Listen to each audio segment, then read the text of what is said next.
This video is brought to you by dlsite.com. More info on them shortly. On a dark, stormy night, a maid walked through the dark castle walls. The candle in her hand flickered as her eyes darted around the room in fear. Out of nowhere, she met her end at the hands of a golden-haired man. Jeez. That scared me. I knew I shouldn't have started a horror game while drunk. The Murderer of Plattsgraph Manor. It's a brand new horror game from the game developer ACOMS. This game is one of the worst games that boasts having the hardest difficulty. The only thing that it was praised for was its visuals. Even the intro is super violent. I guess it's true that even bad publicity is good publicity. I shouldn't have bought it. Maybe I can still get a refund. I'll give it maybe one more try and call it quits. O ye lost pilgrim, have you taken a step into the world below the cliffs? That is a world beyond the great abyss, where the pale moonlight gleams over rivers of blood. Descendants of the abyss cry out in triumph above the crimson rivers. O Satan, dost thou know the name of the devil who tore his own angelic wings apart? The name of the angel that the devils worship, the angelic devil, Satan. Must you point your blade toward him? Queen of the Dream Eaters, Lilith, when Satan's enraged blade pierced the queen's heart, crimson red rain showered from the heavens, and a curse rang out, squeezed from the edge of her dying breath. Satan, thou shalt live in the pathetic skin of a human, and lest thou claimest the lives of other humans, thy fate shall be that of a slowly suffocating bug. O Satan, the king of the collapsed throne, kill and kill again. The devil trapped in the body of a human due to Lilith's curse. The devil's power is gained through murder, so the goal is to commit as much of it without being caught, right? I failed because a maid passed by while I was killing someone. So I tried calling her over to kill her, but failed because I couldn't catch her while she was running away. Then, when I thought I finally had a shot, the illness made me fail. The harder the game, the more meaning the ending feels. ACOM's CEO, probably. So this is why people are calling this game garbage. This is too grotesque, even for a horror game. How am I supposed to beat this? At least the protagonist is really handsome. I'm getting sleepy. I think I had too much to drink. My body feels so heavy. It's like I'm sinking. Oh man, I shouldn't have drunk so much. I should have gone to bed early. Where's my phone?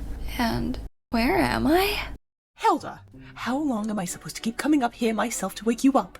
You need to bring young Master Adrian his medicine. Letitia, the loyal head maid of the Pfaltzgraff family, who emigrated from another country. She will, under no circumstances, turn her back on the family. Did you say Hilda? You mean me? Scolding her a bit, Letitia slammed the door, leaving a frantic level 1 Hilda. Hilda assumed this had to all be in her head, having drank too much, that these hallucinations were so vivid, but quickly became distraught, seeing a digital banner in front of her reading, "You've entered the game." Emily, a popular maid in the manor for her beauty, and Hilda's friend came by with her uniform, wondering if she fell asleep again. Wait a sec. This game's genre was a horror game, wasn't it? Seeing how pale Hilda looked, Emily checked her forehead, then decided to get their young master his medicine in her stead, believing Hilda might not be feeling well. Wait, this is way too crazy. Of all the games to be sucked into, why did it have to be a horror game? If I had to be sucked into the world of a game, why couldn't it have been a dating sim with a bunch of handsome men? Psst. Hey, I can get you sucked into a world of handsome men with the help of today's sponsor, dlsite.com. DLSite is an online store with nearly 2 million doujin, which are self-published works, for sale, featuring a wide array of products in the genre of josei, BL, manga, games, audio/ASMR, and this is huge, since purchasing on DLSite directly supports the creators of these works. I know the site can seem a little intimidating with a lot of Japanese works when you click in, but I assure you, there are a lot of works in English. Some of my personal picks being, I want to break off this engagement, so I'll play the villainess. Or, I lived an honest life, only to have my fiancé betray me. So in my new life, I'll live as the villainess. Now, there are a lot of 18 plus works, so if you're underage, please be sure not to browse around without adult supervision. But this section includes some spicier works, like The Villainess Loses Her Chi Powers, Nice to Meet You, My Wife, Has Shotaro Turned Away From Me, and a lot more. You can also use DL Site points for purchase with either credit card or cryptocurrency. And right now, DL Site is hosting its summer sale up to 90% off on Dojin and mobile games until September 11th, 1359 JST. You can find a link in the description and also in the pinned comment. Thank you DL Site for sponsoring this video. When people played games, they would normally go for an archer, warrior, or a healer. But unfortunately, Hilda ended up as a B-tier support main. She realized she was inside the murderer of Flatsgraph Manor and thought it was the most garbage game she had ever played. It was so garbage that it couldn't turn off when she tried to exit, but thought the game composition was really good at least. It had a leveling system, and she could even unlock skills once she reached level 5. Although for the past 3 days, all she had done was pull weeds, peel onions, and deliver the frail murderer young master his medicine. At least she could tell the art team poured their hearts and souls into the background. It was finally time to complete her quest for the day and receive her rewards. Hilda then followed Emily to pull out some weeds. While doing so, she earned little experience points until she obtained the title Master Weed Puller. The most important thing to her at this time was money, so she decided to show the skills she honed while grinding role-playing games. Letitia screamed out as Hilda pulled out a flower. She reprimanded Hilda, smacking her, and saying that was the young master's favorite kalunki, and that wasn't the only thing Hilda had killed today. Letitia planned to deduct every bit of the damage Hilda caused from her wages. The other maids whispered behind her back, calling her stupid, giggling as they insulted Hilda's family and claimed she always ruined whatever Emily cleaned.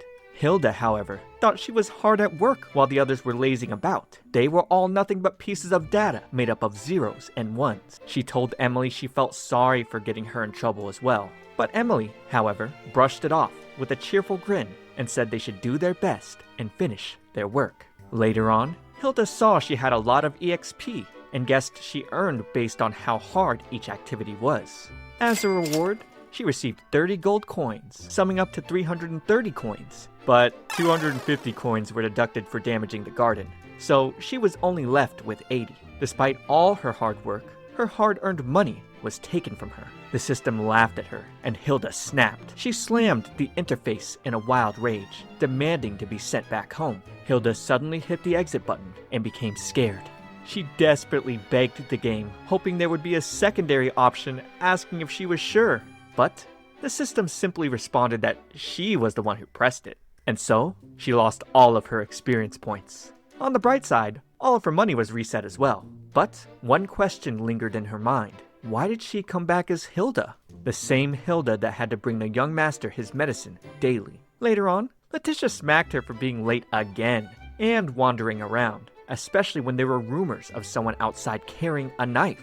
Letitia found out Hilda had even asked Katerina to deliver the medicine in her stead not long ago. She then yelled at Hilda to hurry up. As Hilda walked up the creaky stairs, she believed she would bump into the young master eventually. It felt like she was risking her life each time she made the trip. She thought about asking Letitia about Adrian's schedule, so she could avoid him. But since this was just a game, she believed she had nothing to be afraid of. As Hilda set down the tray, she asked if Adrian was there, hoping he wasn't. She then said she would leave the medicine here like she always did. But Hilda was struck with fear as Adrian's door creaked open. Slowly, he walked out and asked if she had called. Hilda's heart skipped a beat, causing the teacup to fall and shatter. She quickly apologized, saying she would clean it up right away. Her eyes darted back, hoping to find someone in the hallway, but she was all alone. She thought this would be her end. It was only the two of them, so if Adrian wanted to kill her, he could. Hilda clutched the tray, wondering how to get away. Her mind raced with so many thoughts. Should she turn and run? But what if she got caught? She had personally seen Adrian commit multiple murders, and they all happened in a matter of seconds. Adrian then held her shoulder, snapping her mind back to the present. He asked if she was unwell, and felt he had scared her. Despite his apology, the fear in Hilda's eyes was evident. She told the young master she was fine and would bring another dose of his medicine. Adrian noted that she had been acting so strangely lately. He was worried since she would only leave the medicine at his door and leave. He wondered if he had done something wrong, or if she was hiding something from him. A kind voice that seemed concerned for her, warm eyes that reminded her of a calming sea. But underneath it all, Hilda could still feel it, as if sand was coated between each gesture, covering each and every word. The distorted voice echoed in her ears as Adrian asked, "Hilda, can you please tell me why? Why do you keep insisting on avoiding me?" Everything sounded so unsettling. Hilda then answered that it was all for his sake. For now, she just had to get out of here. Having gotten older, Hilda's become more of an early riser, so she thought if she quickly finished her duties in the morning, she could fall asleep earlier by evening. But her most important task was to bring the young master his medicine, and she couldn't bear the thought of disrupting his sleep. However, Adrian replied it was still a bit disappointing. Hilda was one of the few who always listened to him, and losing such a precious partner would be a disappointment. He then asked her to come in his room, so they could talk before he proceeded with his plans. Hilda told him she needed to get another dose of his medicine, trying her best not to enter his room. But Adrian simply took a pill and swallowed it, asking if that was good enough. He explained that it was better to talk about the matter sooner, but she was keeping him waiting. She finally entered the young master's room, but Adrian wasn't saying much. She feared if she kept quiet, it would mean death for her. So she asked Adrian if he had anything planned for the day. He replied that a custodian came to see him this morning. Then suddenly, his gaze turned to her, causing Hilda to flinch. Thinking of how to get out of this room, she suggested he go to bed early because it would be awful if his condition worsened. Adrian agreed if that was her desire. She then asked if he needed help with changing clothes, but her heart sank as he asked her to close the curtains. After doing so, she decided to take her leave, and the young master told her not to forget his medicine the next day. As she reached for the doorknob, Adrian told her if she cared for him, she shouldn't disappoint him. Hilda's face was blank, but that first conversation with Adrian awarded her with 1,000 XP, and she also unlocked the detection skill. The next day, Dolores was belittling Hilda, saying even though she was skilled, she wasn't the young master's personal maid. This made Hilda wonder when the game suddenly turned into a teenage drama. Hilda explained Adrian kept calling her because he wanted her to bring him medicine, but doubting they'd believe her, she tried to leave. Dolores then caught her hand, saying they only worried because someone of her status should know her place. The other maids then giggled sinisterly. Hilda snapped back, telling Dolores to go ahead and ask Adrian if she wanted to be his personal maid. If he was happy with someone as lowly as her, he'd surely have no problem with someone as useless as Dolores. The maid became furious, but they were all just maids at the end of the day. Trying to calm them down, Hilda told her cohorts that she could feel the presence of the devil inside the manor, implying this was why Letitia had been so mad lately. She also said it was why Katerina had been crying in the kitchen as well. The other maids looked at her, confused. So Hilda quickly changed tactics, pretending she was receiving a prophecy. She then spotted a flower pot slipping and warned the maids it was about to fall. The maids became frightened by Hilda's shenanigans, and then she warned that if they kept making noise, it would enrage the devil. But Dolores didn't appreciate being treated like a simpleton. Just as she was about to hit Hilda, Katerina snatched her hand and asked where she learned to raise her hands when she got angry. Dolores couldn't say anything to someone who was actually scary. Hilda thanked Katerina for stepping in, and Katerina warned her that Letitia was furious and searching for everyone, which meant more trouble for Hilda. Letitia also planned to clean Adrian's room and tag along with Hilda while she delivered his medicine. On her way to the young master's room, Hilda felt reassured since there was someone else with her. She then told Letitia that Adrian's room was spotless yesterday, but Hilda said she wouldn't think so when they got there. According to Letitia, the madam had a dream and went searching for Adrian, convinced it was about that day. Katerina seemed to think the same. Hilda, however, had no clue what they were referring to. She tried to play along, but Katerina shot her a glare, saying that nothing else could have perturbed the mistress like this. She explained that the mistress was still in shock from the day holy water burned Adrian during his baptism, but There was no one else present who witnessed whatever happened, and not many of the maids from that time were still employed. As they got to Adrian's door, he permitted them to come in. Hilda was still scared, despite coming here with other people, but she wondered what on earth had happened after seeing how messed up the room was. Adrian told Letitia he was fine and asked her to tidy up quickly. Then, Letitia yelled for Hilda to deliver his medicine. Hilda approached slowly, hands trembling as she placed the tray down. When she turned to leave, Adrian remarked that she wouldn't be leaving it at the door this time. He had feared she'd continue avoiding him, but was relieved to be wrong. Hilda responded with a soft smile, saying, "A lowly maid like her could never do such a thing." They then smiled quietly at one another before she was dismissed. Hilda wondered if she had to always live on a knife's edge like this. She thought about who Adrian was most likely to kill, believing it would be someone who knew he was the devil, or someone who knew what happened at the baptism. Katerina came over, questioning why Hilda had walked out so soon after delivering the medicine. Hilda, tense, asked about Letitia's whereabouts, and Katerina said she was still in Adrian's room. Hilda barged into the young master's room, screaming Letitia's name. But Letitia asked why she was just standing there. Hilda was shocked to see her still alive. Adrian then glanced at her, noting that Hilda looked busy. Letitia then asked him what he needed, but Adrian wanted to help around. While the two talked, Hilda nervously clutched her fingers until Letitia called her attention. Hilda couldn't let them know she was scared, or she would be killed. She then told Letitia she was needed in the kitchen. As Letitia excused herself, she asked Hilda to gather the linens. Since she was with Letitia, Hilda felt safe. This was the best time for her to try out her detection skill. As she activated it, a small alarm box appeared over her. Thinking Adrian might want to kill her in the future, she decided to see what her new skill could do. Hilda slowly walked towards Adrian, causing the alarm to beep loudly. Just as she guessed, this skill was for detecting Adrian. She felt a sense of relief with this basic skill. Suddenly, Adrian called for her and asked if she heard something. He noticed she had been distracted all the while and hadn't said a word to him. Scared for her life, she ran out, pretending Letitia was calling for her. As she slammed the door, Adrian wondered why his tactics weren't working. That night, Hilda was glad to receive her pay and also save Letitia. Thinking about it now, she wondered why she went out of her way to do that. What did she gain by this? If Hilda died, it would be game over, but the others could come back with a reset button. She felt all she needed to do was start a new game. Hilda shoved the thought aside and wondered if a shop would open in the future so she could spend her money. She would diligently buy everything and leave the game with an escape ticket. While fantasizing about that, she punched her pillow lost in thought until it lost all durability. The system then prompted her to ask Anna for repairs. She thought the pillow looked fine, until it suddenly coughed up blood. And just like that, it died. Unfortunately, Hilda was too broke to buy a new pillow.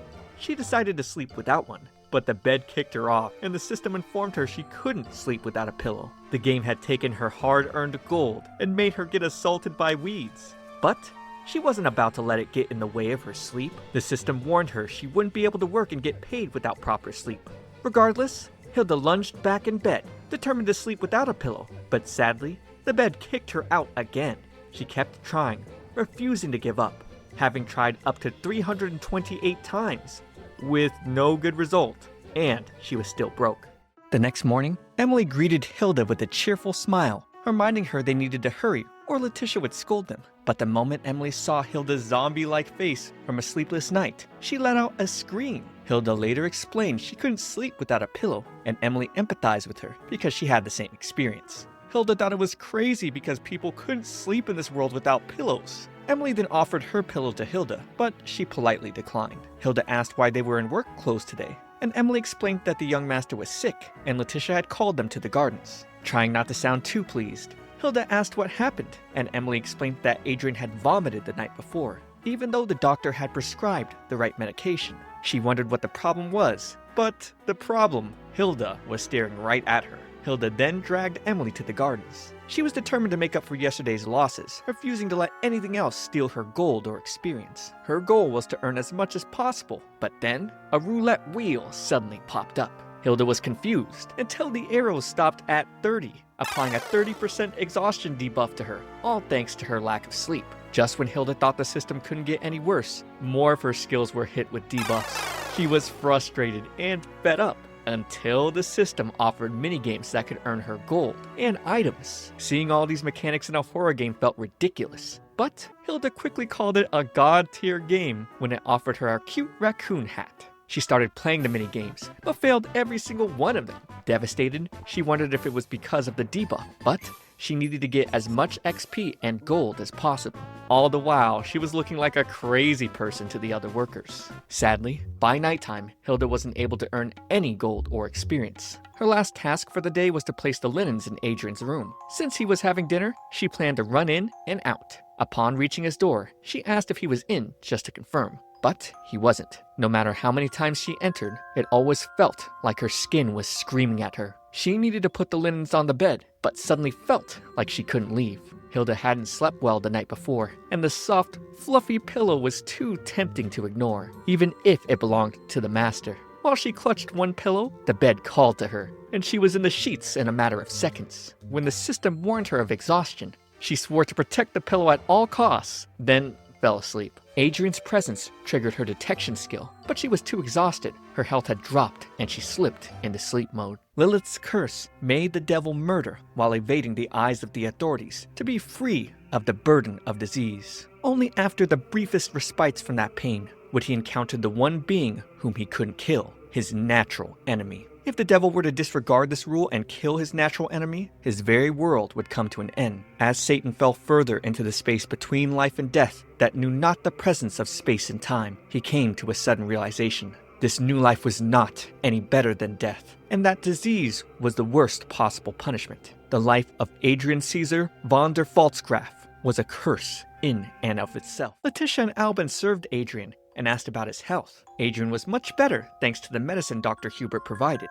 He also thanked the servants for taking care of him. Then his mind drifted. Each time he killed, his pain would lessen, and a small portion of Satan's powers would return to him. So he wondered what would happen if he killed every soul in the manor. Albin offered wine, unaware Adrian was thinking of stabbing him. Adrian accepted, deciding to be more patient. There was no use in wasting fine wine as well. He was lucky enough to kill a maid girl who broke her neck falling down the stairs. Since then, he'd only killed 5 in the manor. Even if there were those he needed, he didn't have enough power. Letitia started telling Albin how the young master loved plants and enjoyed planting them since he was a child. At the same time, Adrian was reaching for the knife on the table. As he commanded his servants to stand in front of him, a sudden shiver filled the air. Whether Adrian had humans to kill right away or humans to kill later, he was very thankful for all of them. As night fell, the young master gazed out the window, deep in thought. His hypnosis ability worked perfectly. Everything was going as planned, except for Hilda. She kept avoiding him, and oddly seemed immune to his hypnosis. This made him wonder if she was his natural enemy. It was too early to tell, so he decided to be more cautious because all of Lilith's curse had proven true so far. Arriving in front of his door, he could sense someone inside. He wondered who it could be. Definitely not Letitia or the Countess. He opened the doors and couldn't believe who he saw in his bed. Hilda fell into a dream with a pleasant atmosphere. She saw a northern archduke who was warm only to her, the perfect golden retriever knight, and a genius trickster who was a master of the wizard tower. It felt just like a dating sim. This was just what she wanted. But she suddenly came back to reality while wondering where she was. Adrian called to her. The young master sat and asked what she was staring at. Terrified, she apologized, explaining she hadn't slept the night before and accidentally dozed off in his bed. She quickly offered to wash the linens and exchange beds if he pleased. But Adrian was getting an uncomfortable feeling. It felt like he'd been looking somewhere else the entire time. He then dismissed Hilda, saying he'd take care of the bed. Hilda wondered if he was truly sparing her. He had always suspected her, and now was the perfect moment to question her. But he let it go. She couldn't read his thoughts. Thinking he let her go for some unknown reason, she quickly tried leaving, afraid he might reverse the decision. This time, she escaped. If she kept surviving, maybe she'd get rewards by waking up in a dating sim. Reborn as a noble's daughter, sleeping in luxury and surrounded by handsome men, not murdering mad ones. Out of nowhere, the game took 300 gold for damaging Adrian's pillow and sheets. Hilda did the math. Her entire savings was gone. Worse, more charges were coming. She feared she'd end up bankrupt and begging on the streets. She didn't want to leave things like this. She begged the young master to punish her, thinking she looked cute. But in reality, she looked more goofy. Hilda was being very sincere, promising to do any punishment Adrian deemed fit. Still, she admitted she couldn't do everything. and knew she was in no position to make such demands, but she couldn't possibly pay Adrian back. She found herself desperate and pushed to the very brink. She claimed a thug was stealing from the maids, and this thug was too shameless to scare off. Hilda then begged Adrian to keep this a secret from Letitia. They couldn't risk losing their head maid, and that once this thug was dealt with, Hilda promised there wouldn't be problems again. Adrian then asked her to answer his questions, since he didn't plan to make her do menial tasks. He said this was a question only she could answer, which left her scared.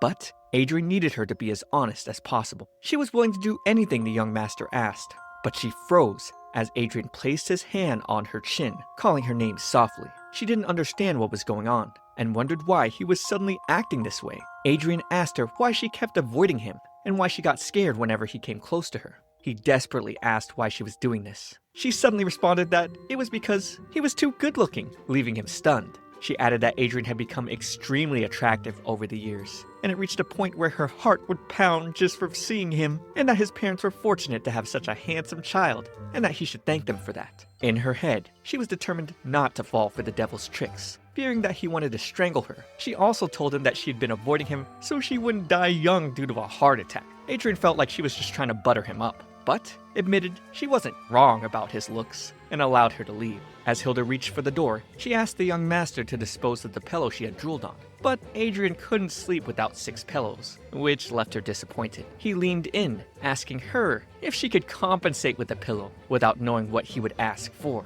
But Hilda told him she had no money, so he dismissed her. The following morning, Emily thanked her for getting Letitia to give them a break. She remarked how Hilda had surprised everyone by making drinks she'd never seen before perfectly, and her sewing was fast. On top of that, Hilda completely organized the kitchen. This was all thanks to Hilda's part-time experience at a cafe in her past life. She hoped she could unlock some useful skills if she kept leveling up. The main problem was that she needed to raise her affinity level with Adrian. She felt she could unlock skills or obtain items from other characters with this system, but Hilda wondered why Adrian's affinity had increased. Emily then screamed her name, asking if she would follow her to the mistress's room. She said it was really scary there, and didn't want to think about it. However, Hilda didn't recall the mistress being a devil. Was there something she didn't know about that scared Emily so much? Horror games tended to put crucial information in the scariest places. Because of this, Hilda thought she would find a way to stop Adrian inside the Countess's room. It was worth a shot. She offered to quickly go in and out. Since Emily was so scared, Emily embraced her warmly. She couldn't have wished for a better friend. As Hilda got to the mistress's door, she felt a sudden chill. It wasn't as bad as when she was in front of Adrian's room, but everything still felt gross and unpleasant. She knocked on the door, saying she brought some tea, but there was no response. Only an unsettling, ominous feeling in the air. She turned back, seeing a portrait, and thought it was one of those things that was supposed to give her a jump scare. Suddenly, the door creaked open. Hilda was really tired, so she thought to hurry back and take a nap. But she stepped into a pool of blood. Looking down at her feet, she was stunned. Her eyes grew wide as fear gripped her. Before her, the entire room was in a mess with bloodstains everywhere, and she heard the mistress calmly singing a song to a goat head. As Hilda nervously approached, the mistress's gaze turned towards her. Hilda apologized for intruding and explained she brought tea in Emily's stead. She asked if the mistress would like her to come back later. The tea she brought wasn't the usual, so she felt the mistress might not like it. But Priscilla simply stared at her silently, causing Hilda's chest to pound heavily. The air became more tense with each passing second. Suddenly, Hilda heard the creaking sound of the mistress's chair. She went back to singing to the goat head as if nothing had happened. Hilda tried to calm herself, thinking she just needed to deliver the tea and run. The smell of blood was pretty realistic. But at the end of the day, this was all just a game. Hilda believed there was nothing to be afraid of, since they were all just scraps of data, but realized this would still be scary for Emily. In the face of Mistress's intense gaze, Hilda remained calm, asking if there was anything she could do. Priscilla called out to her, causing Hilda to shudder in fear. But after that, the lady didn't say anything. Hilda noticed the mistress looking at the tray, so she decided to try making tea for her. After Priscilla tried it, her affinity increased. She became much brighter and asked Hilda for her name. With Priscilla like this, she appeared to be a gentler and warmer person. Priscilla then asked if Hilda had the chance to visit the town, noting there were many things there, like orange-scented rooibos tea or rare textiles that came from the continent, and added that children Hilda's age would have fun there. Because of this, Hilda's map expanded and she unlocked Ada Village. This was thanks to the Countess's affinity increase. Hilda had no idea. She thought Adrian would be the only character with affinity. She happily thanked the Countess, promising to get more ingredients from town to make better coffee. But she was suddenly cut off as the Countess returned to her lullaby. After that, Hilda left, saying she would visit again. She felt the visit wasn't that bad until she heard them say, "I hope you die well, Adrian." A cold feeling quickly struck her. Emily then showed up, worried because Hilda had been in there for a while. Hilda clutched herself, saying the last verse of the song had scared her. Emily didn't know how the Countess kept finding a goat head when they would take it away, and added that Priscilla had been like this since Adrian's baptism. It seemed the Count was planning to move the mistress to her own manor, fearing that rumors of her madness would damage the false Graf's high standing. Afterwards, Emily told Hilda that Letitia wanted her to go into town to clear her mind. It was all thanks to her hard work for the day. Hilda didn't imagine she would go by carriage. She wondered what she would get if she maxed out the affinity from different characters. Either way, it was confirmed that increasing affinity unlocked new systems in the game. Soon, Hilda arrived. As she stepped down, she could hear different vendors selling various luxurious items, and she was amazed. She was only here to run some errands, but thought she might actually find items to increase character affinity. While walking around, Hilda hears about a bastard sword made with the finest mithril and high-quality pencils made with the best wooden materials. She cried, thinking about how much she wanted to buy stuff to commemorate her life here. But she couldn't imagine affording a weapon when she was borrowing a pillow. She decided to start with what Katerina asked her to get first, and headed to the general store. After her shopping, she managed to fit everything into her bag, but Hilda didn't expect everyone to give her more than she bought, especially the butcher, who insisted on her taking more. She got annoyed when the system asked her to buy a bag for 30 gold, but she wasn't interested. A lot of things seemed off to her. The people here praised Adrian, calling him an angel. Not only had he revived the town from the brink of being destitute, but he also created a place for abandoned children to call home. This was all news to Hilda.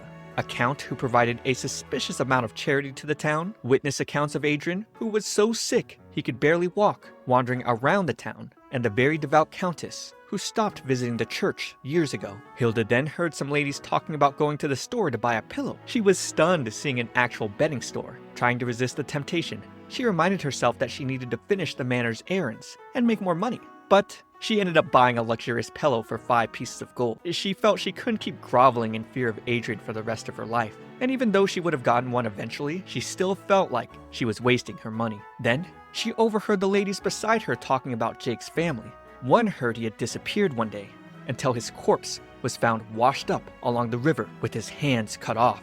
And poor Emma was desperately looking for him. One of the ladies also mentioned the inspector had a suspect in custody 2 years ago for the same crime, but the other was sure the imposter wouldn't have much to say anymore. They were so scared and couldn't imagine multiple people in town doing this. But the ladies hoped the culprit would be caught soon. Suddenly, they noticed Hilda eavesdropping. They didn't recognize her until someone else pointed out that she worked in the False Graf Manor. They felt Hilda had such a breeze working under the Count, since their impression of him was that he was very kind. Hilda then asked them about the murders, but from what they heard from the inspector, there were no similarities between the victims. The ladies said many of the people wanted to work at the manor because of this, believing that place was the safest. Hearing this, Hilda felt the whole world was trying to absolve the false Grafs of any guilt in order to create an environment where Adrian could commit murders safely. She couldn't shake the feelings the rumors were helping him seem less and less suspicious. Adrian was rarely seen in town. The reason behind the pious countess's self-imposed house arrest and the random murders that happened every year around the same time were unsettling. Hilda wondered if she was being too sensitive about this. She decided to head back, since she couldn't do anything with just suspicion. It all seemed suspicious that someone who coughed up blood without medicine somehow had the energy to come to town to kill people. Sometimes, this place felt like somewhere in the real world to Hilda. She was sure the characters had their own stories, but decided not to think about it much. She decided to look for items for affinity, but didn't know where to start. Suddenly, she came across something that shocked her. Later on, Hilda exited a stationery store after buying a normal pencil to increase Adrian's affinity. She made a bold move here, giving up on a mythic pillow. Still, she believed raising his affinity could improve her survival odds. She couldn't believe a working-class girl like her needed to bribe someone who was already bourgeois. Her thoughts were cut off, and she wondered just what she was doing. Buying a gift for Adrian almost felt like she was handing her paycheck back. Adrian suddenly appeared behind her. She was startled and trembled on the ground, asking what he was doing here. He then apologized for scaring her and extended a hand to help her up. Hilda blankly stared at him, then said he was looking as handsome as ever, which was why she spaced out. He stared back at her intently, remarking that she must really like his face. And she replied there wasn't anyone who didn't. She added that he put her on the spot whenever he smiled, and it felt like the light from his eyes was piercing through her. Adrian smiled, telling her that she was honest in her expressions, and then asked what brought her to town, noting that it seemed rare. Hilda nervously said she was running errands for the kitchen, while thinking Adrian was here to kill her. He offered to help her with the heavy bag, but she declined. Then, she explained she got extra things from the vendors after mentioning she worked at the manor. The vendors had nothing but good things to say about Adrian, to the point some called him an angel on earth. Adrian barely reacted to this, and Hilda wondered if she had said something wrong. She then said she would finish up her errands before returning to the manor. Adrian suggested they go together, but Hilda didn't want to get in the way of his visit outside the manor. He then suddenly dropped a pair of gardening shears on the ground, and Hilda freaked out, asking why he was carrying something so dangerous. But he replied they were just normal gardening shears, even though she saw them as a murder weapon. She made the excuse she feared he would cut himself mistakenly, and Adrian asked if she was worried about him. But really, she was worried for her own life. She tried to collect the shears, offering to hold on to them, but Adrian suddenly lifted it away from her, saying it was better if he held on to them because they were heavier than they looked. He just wasn't willing to give up the murder weapon and told him they weren't heavy at all, noting the bag she was carrying was much heavier. Regardless, the young master insisted on not burdening her, so Hilda finally snapped and told him to carry the bag while she held onto the shears. She saw an opening as Adrian slipped, thinking she wouldn't let herself die in a game like this. As Hilda snatched the shears, she ended up falling to the ground with Adrian. Now close to each other's faces, Adrian said she should have just told him if she wanted the shears so badly. Realizing the situation, Hilda let out a loud scream. She apologized dearly, deciding to leave the shears and take everything else, thinking to just run away before she got herself killed. She apologized again for causing him trouble, explaining she was so scared Adrian would somehow get hurt, and added he should continue his walk and pay no mind to her. However, Adrian handed Hilda the shears. He was only teasing her a bit, but somehow ended up scaring her again. She then brought out the pencil and gave it to him, saying she thought he might like it, and if he didn't like it, offered to buy something more expensive. However, the young master reached for the pencil, noting that it looked comfortable to use. He remarked that Hilda was the only one who thought about him, and with that, his affinity increased by 30. She was excited that it worked, but still kept her composure. Her plan was to turn the tables by grinding out the affinity points. Adrian decided they should go, and moments later, they rode the carriage back to the manor. Hilda hadn't expected the young master to join her when she mentioned personal business. She had planned to visit Inspector Harrison, but never got the chance. Just as Hilda thought, Adrian hadn't opened his eyes since getting in the carriage. His eyes slowly opened, and she froze in fear. She tried to act natural, complimenting Adrian's nice carriage, but he noticed she seemed constantly afraid of him. He'd been wanting to ask for a couple days after seeing it happen quite often, then asked what he could do to stop her from being scared of him. But Hilda said she was just afraid of everything,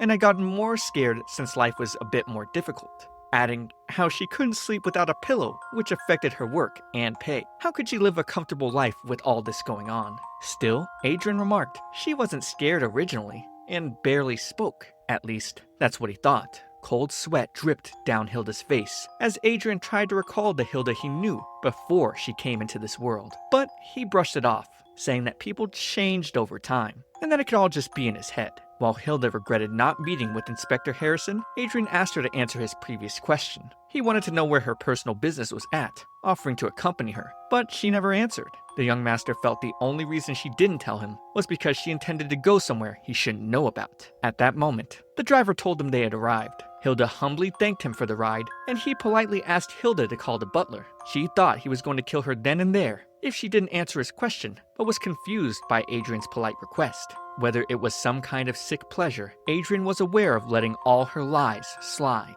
She was sure this tightrope walk between life and death would continue until he lost interest. The anxiety that spread across her, and the voice that dripped in her ears like poison. Hilda feared what would happen if they all continued. Adrian then remarked she must have taken all her luggage with her, and asked if Hilda wanted to tell him something. She replied, although she worked in the mansion, it didn't mean she needed to answer all his questions. But she had a question for him. She asked why he was so concerned about her. adding it wasn't like he would offer a ride to every servant he saw in town. She thought it couldn't be because of his affinity, because it wasn't that high yet, and this all felt too convenient. The young master answered she had a knack for leaving him speechless.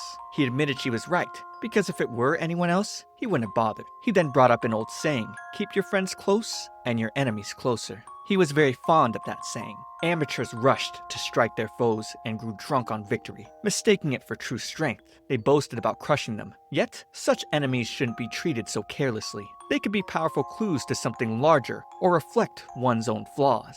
This was why Adrian wanted to keep them close. Even if they were cut down, he believed they were better alive. Stepping towards Hilda, he brushed his hand through her hair, saying he only wished to be kind to her, then told her someone upset was waiting at her door and that he'd see her tomorrow. Later, Hilda reached for her door and found Letitia furiously demanding why she was late. At that moment, Hilda thought Adrian was as helpful as the devil. She explained she'd met the young master in town and then gave Letitia a gift for her daily hard work. Still, Letitia warned her not to let it happen again. Afterwards, Hilda entered her room, relieved that her bribery somehow worked. Then, she remembered she had gotten a new skill after giving Letitia the gift. The Eyes of Clairvoyance skill, letting her see hostile items glowing in red. She gripped the shears, but nothing happened. She found it strange, thinking this was the perfect test, yet she couldn't understand why they didn't glow. Back then, Adrian was sure she found it suspicious he carried shears. His mother's health had worsened lately, so he planned to trim the garden she loved, hoping it might help. When he was younger, they had planted citrus trees together. Hilda guessed even the devil had more on his mind than murder, but she still couldn't figure out the young master. Suddenly, the game system showed her something about a lucky bag. As she clicked on it, the lucky bag system popped up. It was a gacha machine that gave her one free draw every 3 days. She was shocked, realizing this was a random gacha system that appeared in every game. But she wondered why one was in a horror game, and claimed a garbage game like this wouldn't have such a user-friendly system. However, there was a chance she could get a super rare item, maybe even a heroic pillow that would give her angelic qualities of sleep. Thinking about this, Hilda felt she had nothing to lose. So she spun the wheel, and a bright light burst in her face. Then, a sparkling feather appeared above her. Looking at it, she wondered if she got a heroic item on the first pull. Hilda remembered the days she got smacked around by weeds, and being scared every day that she might get killed by the devil. Even the sleepless nights because she was missing a pillow. As the feather dropped into her hands, Hilda thought she finally had the chance to turn it all around in one shot. Tears welled up in her eyes as she wondered what to do. In that emotional moment, the system notified she only got weeds, an item with characteristic uselessness. There were 3 days left for the next draw, and any further ones would come at a price. After that, the system vanished. Hilda furiously threw the weeds on the ground, screaming, "You crummy system!" She was sick in bed for 3 days afterwards. Hilda finally recovered from the shock of the bad pull. She needed to see Adrian soon, and thought about reading the skill description again. Eyes of the Clairvoyant was a world where good and evil coexisted. The skill allowed her to better understand the intent of another person, and while the skill was active, she would be able to see the malicious intent of that person's object for 5 minutes. However, the skill would not allow her to see the malicious intent of the person themselves, and it couldn't detect any object without malicious intent, or objects she couldn't see. It also had a cooldown of 3 hours, which meant Hilda had to survive as long as she could by avoiding hostile intent. In other words, with this, whenever Adrian had some hostile intent, she could tell exactly with what, and move accordingly. She saw a chance to remove all the tools that could be used for murder. As she knocked on Adrian's door, he told her to come in. She entered, and was surprised to see someone who knew her. The man was cheerful to her, and asked how she'd been. Still, Hilda didn't know who he was. The man guessed she might be upset he'd come and gone on a house call without greeting her, so he apologized. He thanked her for looking after the young master, and was pleased she'd brought everything. The man patted Hilda's head, calling her a dependable young woman, recalling how, as a child, she used to say she'd marry the young master. Remembering it made him sweat, while Hilda was stunned to learn she'd ever said that. Back then, she promised everyone she'd hold Adrian's hand while sleeping and follow him everywhere. When Adrian asked if that was true, Hilda trembled as his expression grew more terrifying. Wanting to change the subject, Hilda handed the shears back to Adrian as promised. He was surprised she truly returned them. Adrian remarked that her face looked like she wanted to take them back and hide them deep in the manor. Still, he couldn't understand why Hilda feared him so much. Certain there were many ways to learn the reason. He then turned to the man, Dr. Hubert, and invited him to the garden to discuss something. Hilda offered Adrian a hand as he stood. He told her that simply holding his hand and sleeping beside him wouldn't be enough. Since she'd said he made her heart race, he thought it would trouble many people. Believing she was smart, he was sure she understood his point. Baffled, Hilda dropped the tray, her face burning with embarrassment. She panicked inside. It wasn't as if she liked the young master. Thinking Adrian was a sly devil, she remembered how he kept approaching her. Flushed red, she tried to steady herself, believing it was the real Hilda who had chosen him, not her. She then activated her skill, determined to accomplish what she came for. Meanwhile, Hubert commented on how beautifully the garden had bloomed, noting the young master's fondness for gardens. He was pleased to see Adrian caring for it, and Adrian replied that it was all thanks to Hubert's statement. Thanks to the doctor, he could walk on his own 2 feet.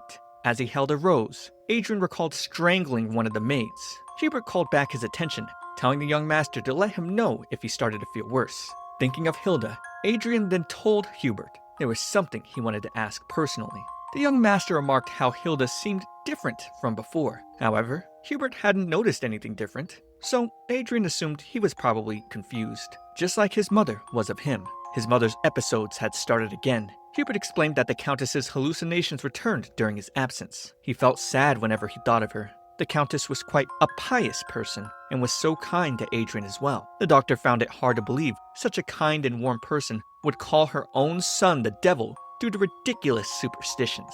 Adrian mentioned that not long ago, his mother ransacked his room, calling the maids the devil's minions while asking for his whereabouts. He believed words held power, and repeated lies could eventually be taken as truth. But Hubert reassured him, saying no one would believe what the Countess claimed.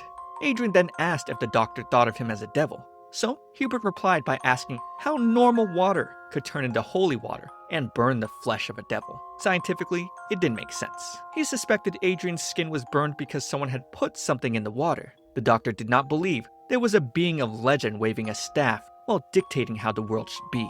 He needed to be able to see everything with his own 2 eyes and use scientific deduction. Only then could he gaze on the truth that lay beyond. That was the tenet of those who did academic research.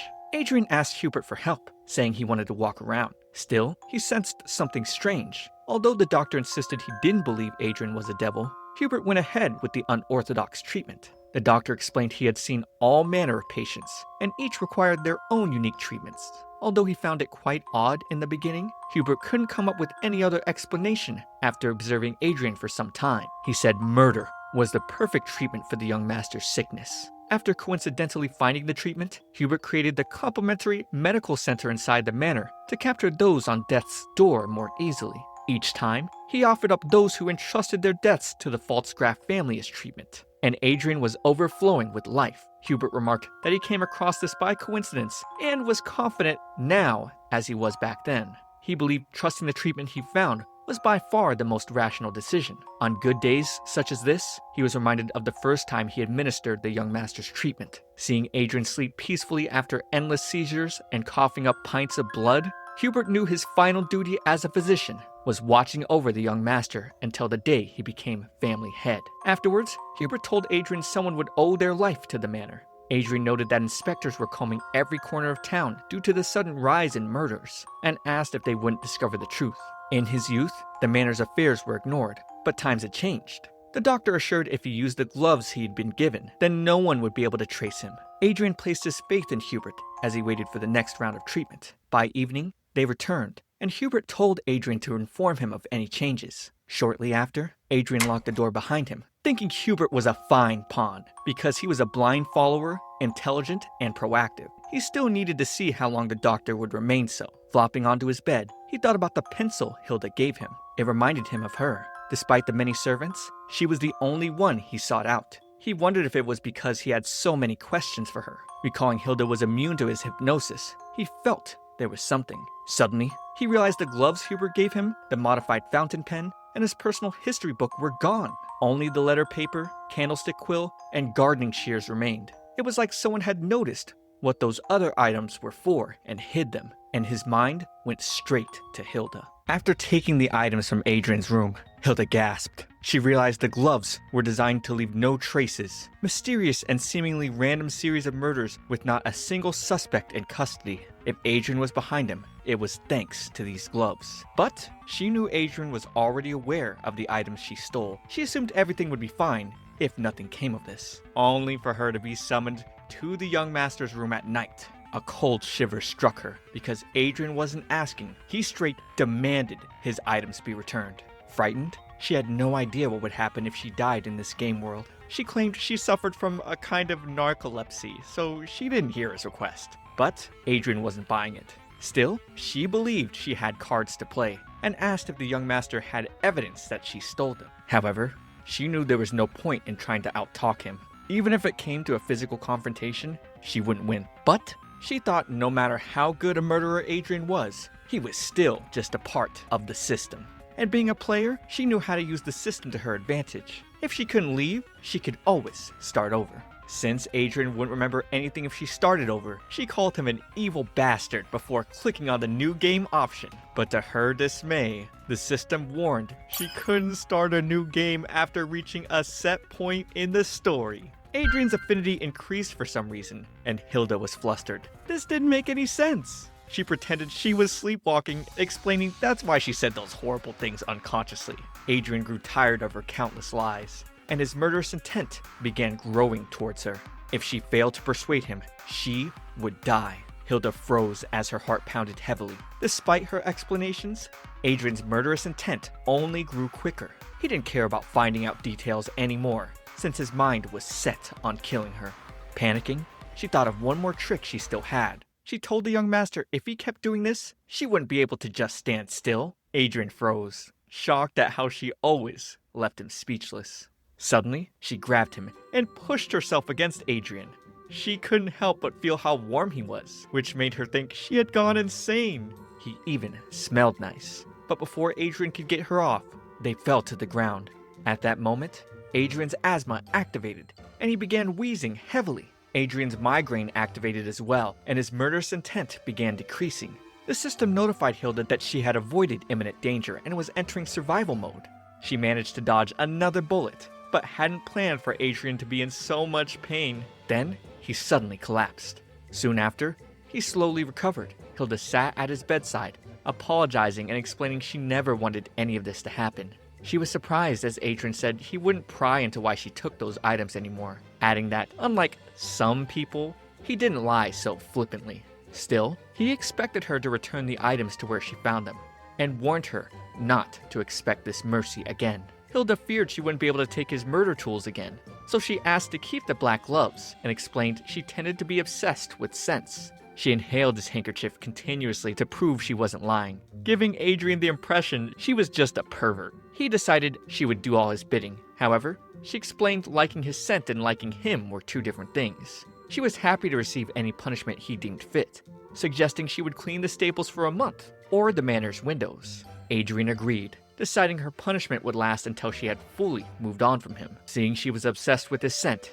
he gave Hilda his bath gown. As Hilda left the room, she obtained the title, the Devil's Loyal Servant. Adrian refused to let her have his gloves, claiming the bath gown was better, and Hilda wept in frustration.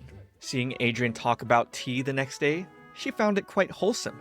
He then offered her to sit if she was tired. She tried to decline, but he wasn't about to offer twice, leaving her with no choice. She needed to keep him company starting today. All the maids, especially Emily, were happy for her. But Hilda wished they weren't, because all she did was deliver medicine, go on walks, and listen to classical music with Adrian. She thought if they were so jealous, they might as well do the work for her. Adrian then asked why she had been staring into his face, and she flinched, seeing how close he was. She explained she zoned out because of his good looks. So, Adrian claimed since she was so bored admiring his face, he gave her a pencil to sharpen. She found it surprising that he cared about a normal pencil, and after sharpening it, she wondered if it was just another murder weapon. Deciding to use her eyes of clairvoyance skill to investigate, it didn't alert her to the pencil. However, the rest of the room was red all over. She then noticed a flower pot Hubert had dropped off earlier, and it was oozing with malicious intent. She told Adrian it was pretty, but the young master didn't see any beauty, considering the flower shriveled up and died the moment it entered the room.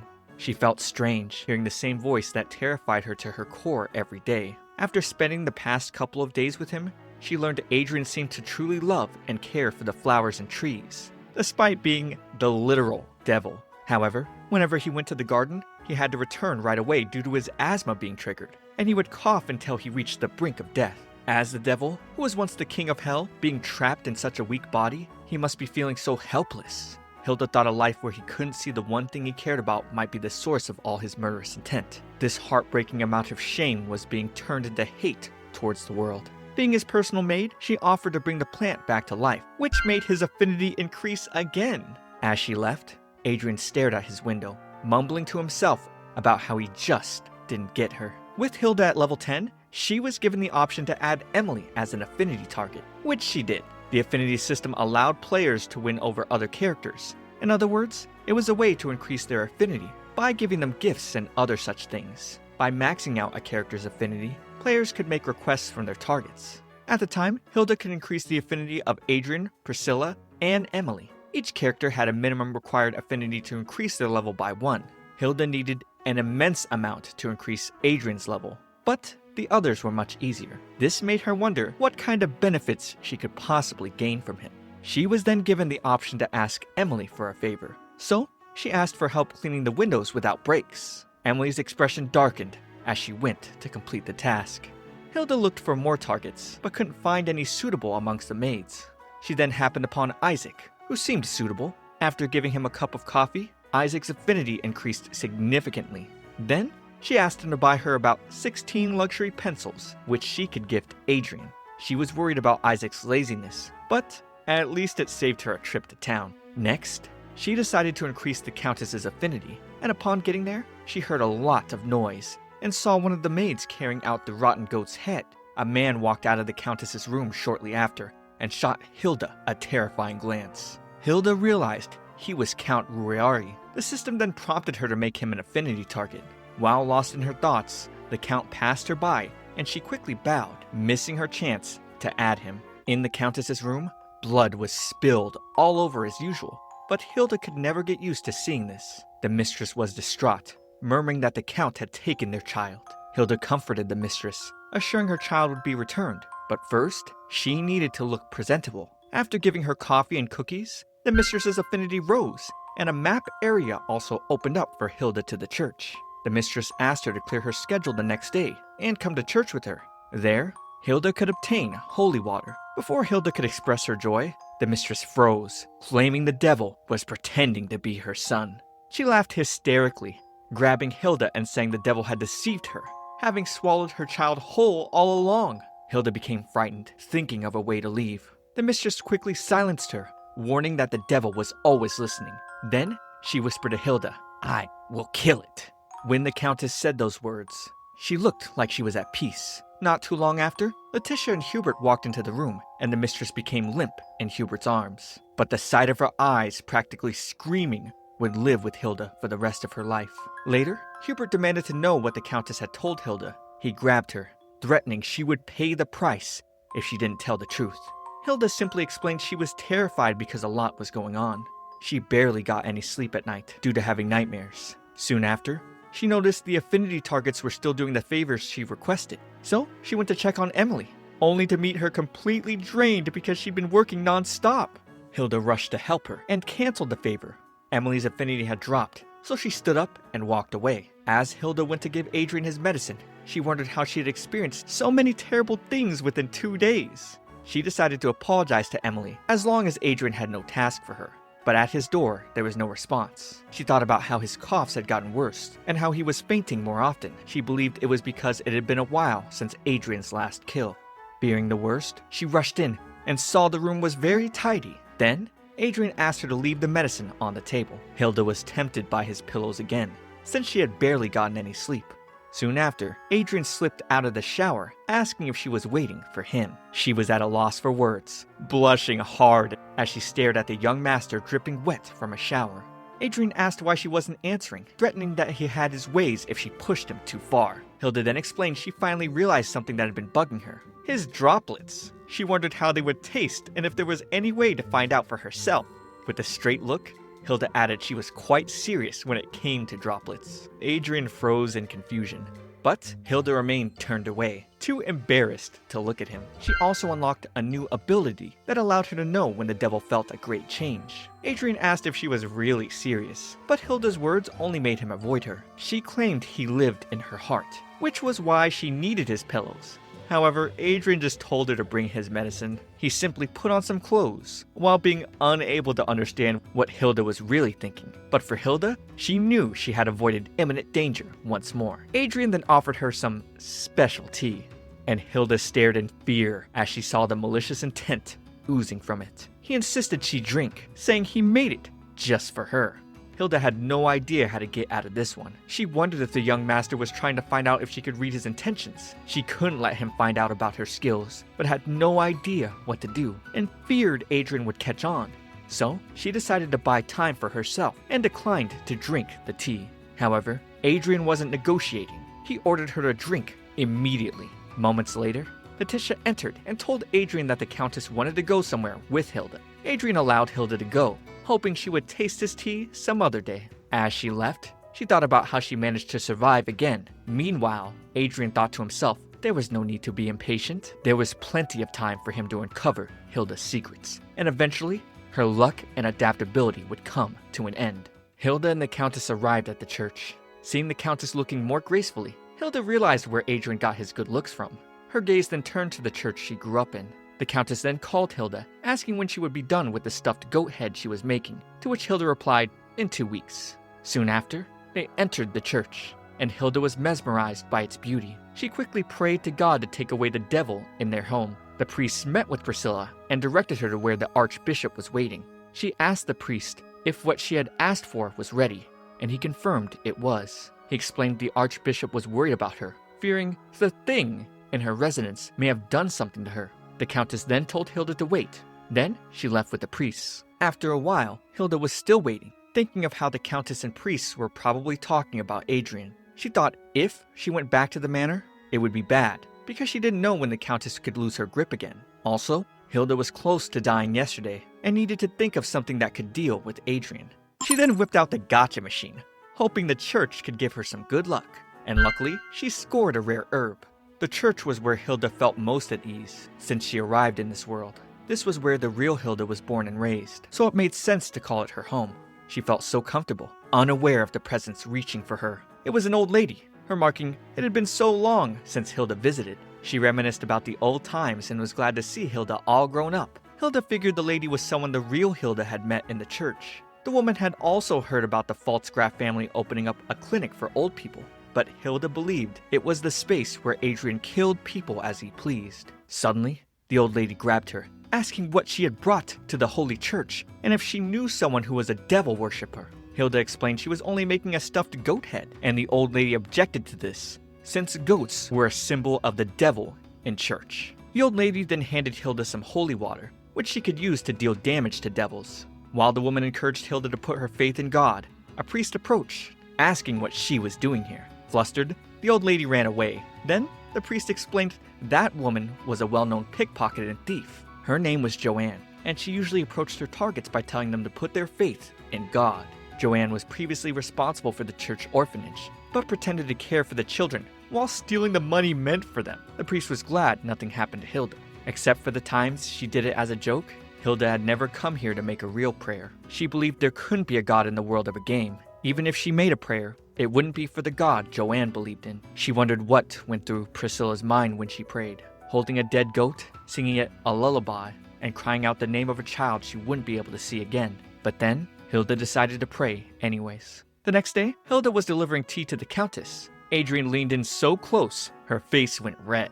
Then, he went in, greeting his mother, but Priscilla shivered in fear as she saw her son. Adrian apologized for neglecting her due to his bad health, and told her he looked forward to planting citrus trees with her again. And he also brought her favorite herbal tea. The Countess, however, was simply trembling and praying until the crucifix dropped from her hands. Hilda rushed over to help and told Adrian that his mother was still very anxious. At that moment, she wondered why she was playing the hero and why she was risking her life. Hilda didn't understand the depths of pain in Priscilla's eyes, nor the times of loneliness kept inside her skeletal body. Still, she urged Adrian to keep his distance. While Letitia reprimanded her, Hilda noticed something was off and suddenly dropped the tea. Adrian was disappointed to see her drop the specially made tea. As Letitia picked up the broken pieces, she was in disbelief, seeing that this tea was poisoned. Adrian then called for the guards, and seeing the situation, Hilda admitted defeat, telling Adrian he had won. She didn't expect him to poison this tea. Adrian wanted to speak more with his natural enemy, but the guards interrupted. He realized Hilda could detect his murderous intent and see through some of his secrets. He also told her it would be best if she prayed for him to keep her close. After all, they may not see each other again. Afterwards, she was taken away, and Adrian thought he might not need his medicine for some time. Hilda was thrown into a dungeon, and she tried explaining to Albert that she was being framed, but she had no evidence. Despite this, she swore she knew the true culprit. Just then, Adrian showed up. He ordered Albert to leave because he wished to interrogate Hilda himself. Adrian then remarked that Hilda's prayers had worked. He explained he could control anyone as long as he didn't put their survival instincts at risk, but he couldn't control Hilda. He questioned how she knew what he was, and asked if she was his natural enemy. Hilda replied she wasn't Lilith, so how much harm could she possibly do to him? She froze, wondering what kind of higher power would make him terrified of a maid, a man who was Satan himself. Even with all she knew, she only trembled when near Adrian, and explained that surely the true enemy of Satan would have far greater power. She tried saying he was holding on to the wrong person, and not taking his medicine must have impacted his judgment. She wanted Adrian to underestimate her, so she could backstab him once she broke out. Surprisingly, Adrian told her to deliver his next prey that could bring his power back. He needed proof that she didn't mean harm, and said that he didn't trust people, but only trusted their wants and needs. The only reason he was keeping Hilda alive was because he knew how much she wanted to live. He placed his faith in her will to survive, and asked her not to disappoint him. Hilda couldn't believe she's earned the title, the devil's right hand in waiting. Thinking she was just an innocent civilian, she experienced 3-step evolution from basic maid to evil henchman. But now thinking about how she escaped death on the condition of offering a human victim, she's definitely guilty without question. Lost in thought, she didn't expect to bump into the manor's stable hand, Zed. He began praising her for being a fiery woman, who he heard tried to poison the Countess and the young master at the same time. She knew he was one of the worst people in the entire manor, having seduced many a maid and ruined their lives. But since he's the only one who knows how to handle the Count's horses, they've been reluctantly keeping him around. He started to grab at her, but she pulled away, making the excuse that Adrian called for her. However, he'd only take this as her playing hard to get. He liked women with fiery attitudes, and wanted to tame them. He was desperate to see what kind of face she'd make when made to obey. But then, his confidence would turn to anxiousness, with Adrian here to save Hilda confidently. Now Adrian, as the future master of the manor, wanted to know what kind of time Zed wanted to spend with his personal maid. Zed made some really dumb excuse about the three of them going on a walk, but somehow remembered he had some other business to tend to, and ran away. Looking at Adrian behind her, Hilda began to ramble about various things, but he calmed her down, explaining he was here to see his mother off before she'd spend time recuperating at the summer house. He knows his mother was going through a lot, but still wanted to spend his birthday with her. He seemed a bit sad as he told Hilda that all those who knew his true nature left him. Hilda felt strange. In this moment, it almost felt like Adrian was a real human. He touched her face, telling her she was always fun to observe because everything she wanted to say was written all over her face. He thanked her for choosing who he'd kill next, not what she was expecting to hear at all. So, she presented a list of people here at the manor for him. Walking together, she started with Albin, but Adrian rejected it since it was hard to find someone as useful as him. Then Clement, the cook, but again, Adrian would reject, since Clement knew how to make the whipped cream crepes his mother enjoyed. Then she suggested Matthew, the violinist, but as a connoisseur of the fine arts, Adrian again rejected this. Matthew was one of the most talented performers in the country. Hilda snapped, pointing at the list of everyone's names crossed out, asking if Adrian was sure he wanted to recover his power. To this, Adrian decided to change the order of conversation. Before thinking of who he should kill, perhaps it was better to show her how he killed. Seeing how horrified she looked, he understood the business of murder was probably still too much for a normal human like her. He didn't want to force her to do something she didn't want to do, but Hilda stopped him from leaving. She didn't have to stop him, but before she knew it, she started rambling again, this time asking about the theoretical side of killing in a way that helped him. She put her theory out for how convenient killing would work for him in 3 steps. where she could push the target to the brink of death, then bring the target to him, and finally have him deliver the finishing blow. Her assessment was correct, but he'd add the most important thing was the pain felt by the victim and the interval between each kill. The more intense and drawn out the pain is on the target, the more power is returned to him. The number of kills doesn't matter, but the longer he waited to kill again, the worse his sickness became. Hearing Hilda express how lonely he must have been this entire time, he smiled at her warmly. He didn't quite understand her. He found her hard to fathom. She avoided him like the plague, yet she tried to save his plant. But she would turn this back at him, asking which would be harder to understand, the devil inhabiting a human body or a regular person. He went silent because she was clearly right, and it made her giggle. His face, previously only shown her sinister smiles, was actually capable of bittersweet smiles and being contorted due to thinking about the most unimportant thing. This side of Adrian, only she got to see. The two chatted a bit longer, but when Hilda asked how long it had been since the last time he killed, he suddenly coughed blood and collapsed, falling over in front of her. With Adrian on the ground, Hilda ran into the kitchen, completely ignoring the maid scolding her for being banned from here. Hilda would snap at her, telling the maid she forgot to give Adrian his medicine. And now, even with many at the manor chasing after her to stop Hilda, all she could think about was how sad she'd be if Adrian died. By nighttime, Letitia was thanking Hilda and gave her position back as Adrian's personal maid. With her gone, Hilda sighed. She couldn't believe she saved the life of the devil who tried to kill her and then threatened her to find another offering. Adrian uttered her name, and Hilda expressed all the concern in the world for his health and safety. But then he poked her, saying it was all right. He was thankful for her. Hearing him say this, she turned away. She felt like she should say something encouraging to him, but she couldn't think. Then, the sound of several notifications, including Adrian's gratefulness, her earning 3,000 bonus XP, and reaching level 15, earning the new skill Slumber, plus a crafting station, and to top it all off, 500 bonus gold. She was just marveling at the walking, talking gold package in front of her. On a peaceful, quiet day, Adrian played his piano and considered telling Letitia to let everyone know he'd like to be alone. However, with Hilda barging in, giving a grand "good morning," he was immediately hit with despair. She put on the guise of being bright and cheery, telling him she wanted to spend the whole day with him while only having the bonus gold earnings on her mind. She never knew the devil would give away so much gold and XP, and felt she needed to maximize his sense of gratefulness and other various emotions for more so she could buy anything she wanted. She was going to take him for everything he was worth. After he took his medicine, he told her she could leave, but before she took off, she wanted to know how grateful he was. He responded that he was very grateful,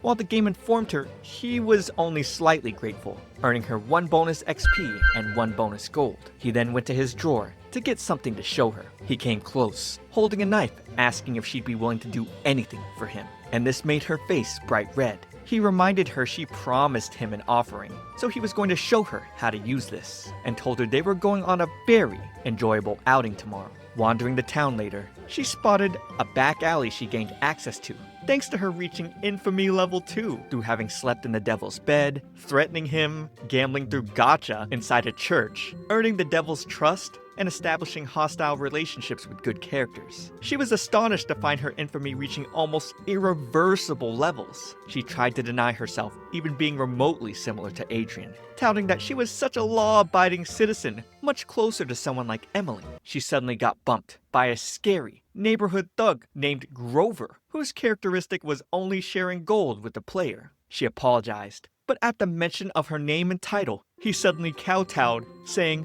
"1,000 pardons, miss. I didn't recognize who you were." And he vowed to dedicate his entire life to her path of evil, so long as she spared his life. Hilda was flabbergasted.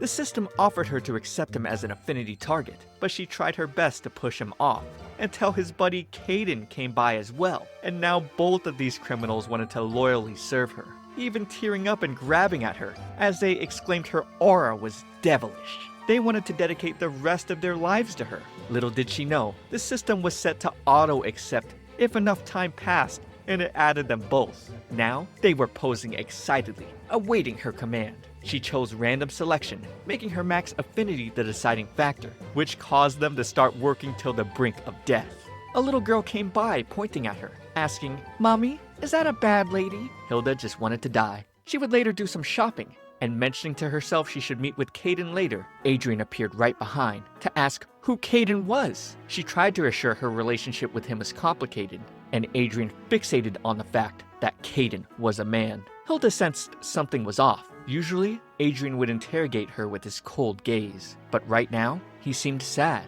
He suddenly pulled her close, asking what her relationship was with Caden. They'd get interrupted by one of the workers wanting to give Adrian a gift. Since her mother worked at his manor, he received tons of gifts and gave them all to Hilda to hold. Her inventory was filling fast, and the game forced her to spend 700 gold to increase bag size. She fell over in tears, wondering why this kind of stuff only happened when she was with Adrian, and started having a meltdown in the store, telling him to punish her for having a tantrum if he wanted. Outside, he apologized as he wiped her tears. He decided not to accept the gifts, and even if he did in the future, he wouldn't make her carry them all. He also had no intentions of punishing her, and actually didn't mind seeing her cry because of him, making her face red. She kept weeping as she told him he acted like all she needed was one apology to make her forgive him, and truthfully, she did let him get away with these things every time. She then noticed the system telling her he was flustered and wishing for her to stop crying, giving her 50 gold in bonus pay. And with her mouth open and her no longer crying, he assumed things were better now, having no idea she was just fixated on having found another way to receive money.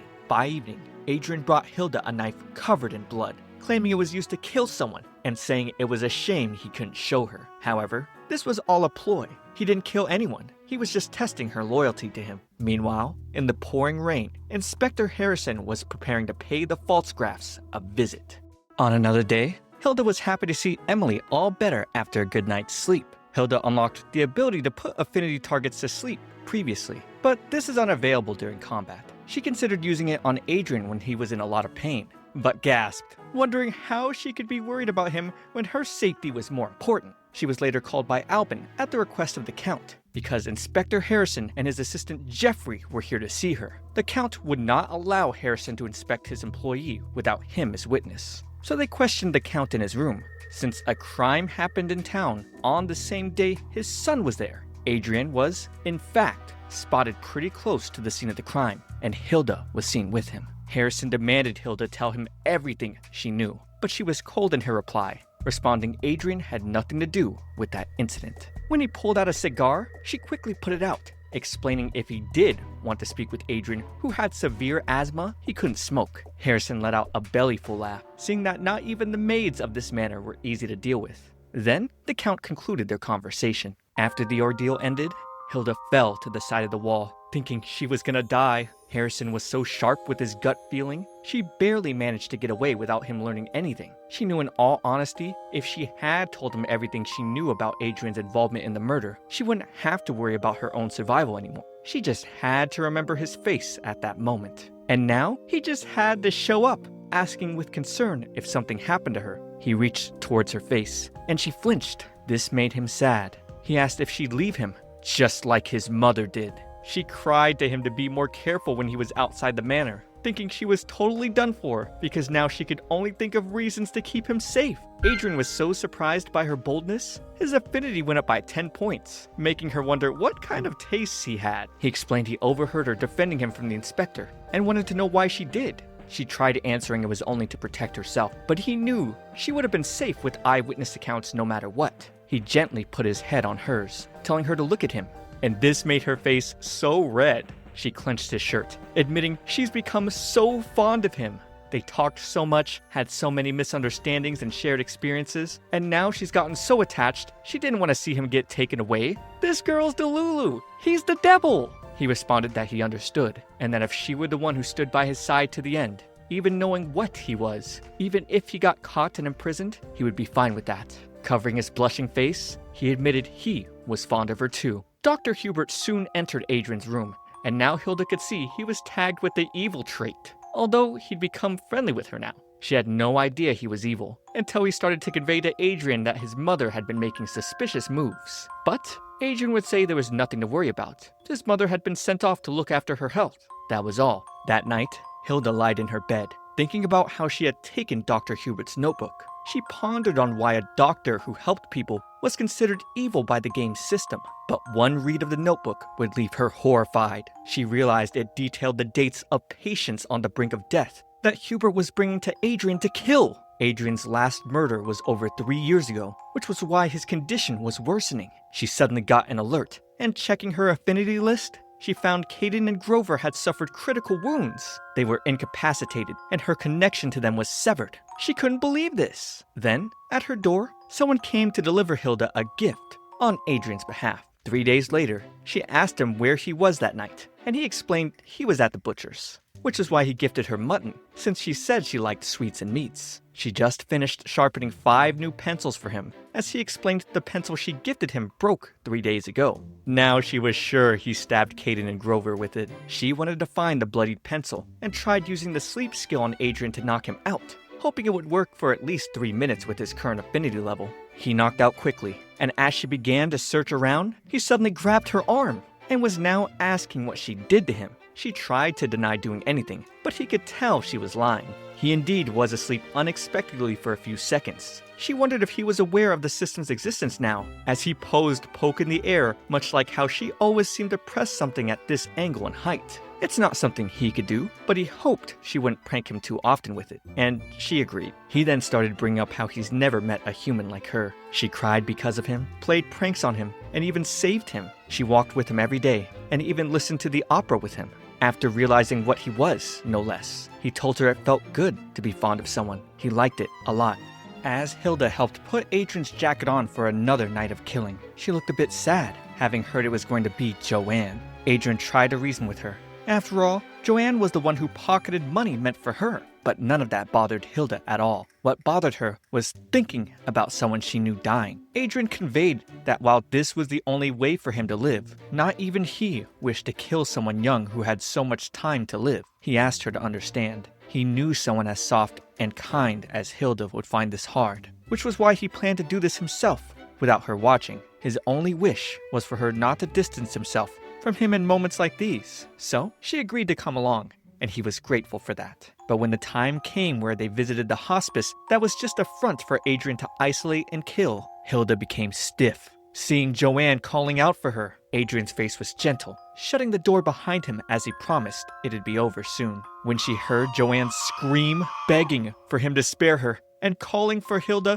to save her over and over, Hilda covered her ears, trying to reassure herself this was all just a game. Only a game. Joanne would come back as soon as she reloaded an old save. However, this denial didn't work for long. Adrian would suddenly grab Hilda, asking if she was alright, but she'd pull away and fall back with horror written all over her face. But then, he admitted he didn't kill Joanne. All he did was get close, and she died on the spot. At her age, any kind of severe shock could surely be lethal. He was losing it, head falling onto her shoulder, worried that she was afraid of him. He didn't want her afraid of him, but also didn't know what to do. He didn't understand why he was feeling so down now. It was so painful, almost to the point where he could just cut himself out of this by killing her with the wave of his hand. But he didn't want that. He just didn't want her afraid of him, and wanted to know if she understood how he felt. During a carriage ride, Hilda fixated on Adrian's feelings. She arrived at the manor of Marquis Marcoute, here to help with errands on Katarina's behalf. This place happened to initially scout her to be one of their maids prior. She enjoyed her time, receiving various treats, until she came across the Marquis, Aaron, the eldest son of the family,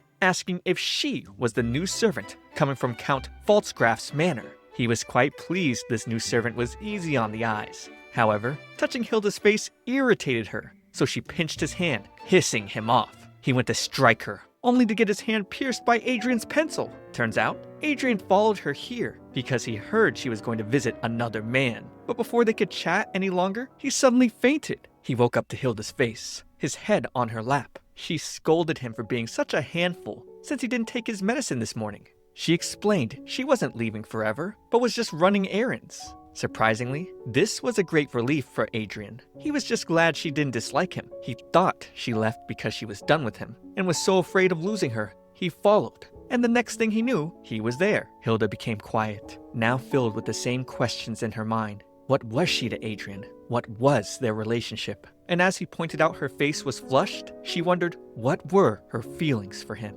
Back in his room a little later, Adrian stared at her. He sighed with relief. He was glad she was back to her usual self, since she was the only person who could scold the young master of the family she served. But she assured him it was just because she was worried. Adrian was trying to convey he was grateful for her, raising his affinity by 20 points. He would suddenly grab her, suggesting she move her room next to his, but she couldn't possibly do that, instead offering just to see him more. And that was good enough for now. One thing Hilda failed to consider was that no matter how kind Adrian was to her, he was still trapped in a cursed body that might die at any moment of any day. The doctor informed Hilda he wouldn't let her interfere any longer. Adrian's seizures returned. If he had just killed like the doctor prescribed, this wouldn't have happened. Seeing him now, covered in the blood he coughed up, Adrian tried to tell Hilda this wasn't her fault. Grabbing his bloody sheet, she hurried out of the room, tears running down her face, desperately thinking she needed to save him. Activating main quest, murder. Where Zed was snoring, Hilda lifted a shovel over his head and smacked and smacked and smacked until blood splattered all over his body. She couldn't believe she actually did it, reasoning with herself that no one deserved death more than he did. A man who made his business to seduce many maids and ruin their lives. She was shaking, but her head had never been clearer. Even though her body was cold, like all the blood had drained from it, a hot gust of wind blew inside of her. It told her she was the only person who could do this, that she had to do this. As she began to drag him to Adrian so he could deliver the killing blow, Zed lunged at her, hitting Hilda to the ground. He tried to choke her out, but she bit his hand hard enough for him to back away. She then dashed for the shovel, smacking his ankle, causing him to fall over. She was desperate to kill Zed, asking him if he even knew how many girls' lives he's ruined, how many killed themselves because he impregnated them. Yet, she was certain he never paid them any mind and had no problems sleeping soundly every night. He whimpered and begged her not to come any closer, but Hilda's gaze was cold before swinging at him to his end. On the ground after, she lay exhausted, having barely managed to keep him alive.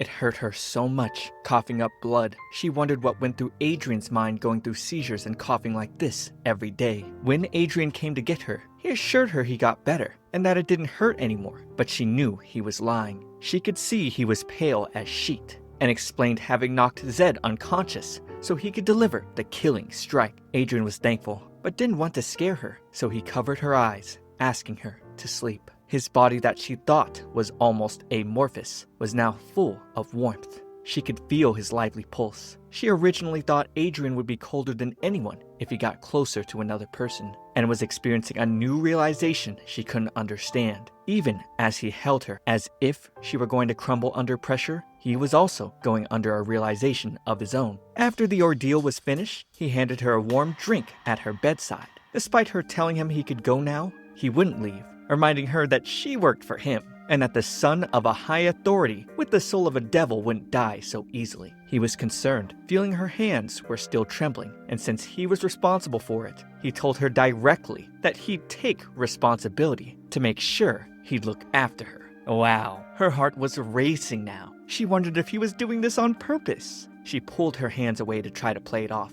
Averting his gaze, she explained experiencing a lot of thoughts yesterday while she was on the ground. She admitted thinking about him a lot. When she tasted blood after being hit, she remembered his bed sheets that were stained red. When she couldn't breathe being choked, she wondered if he suffered that much as a child, all alone. She empathized, feeling scared and lonely in that moment, as something he'd been going through his entire life. She almost felt like all the things he's done thus far, she couldn't black and white, call them all bad like she did before. And she felt kind of embarrassed saying all this. Adrian then caressed her hair, thanking her for saving him. He was grateful she could save him with such small, fragile hands. The two returned to their normal lives, and Hilda wondered what God must have been thinking each time she saw Adrian's glowing smile. She prayed every day that these uneventful days continued, to a God she didn't believe in, quietly in her heart.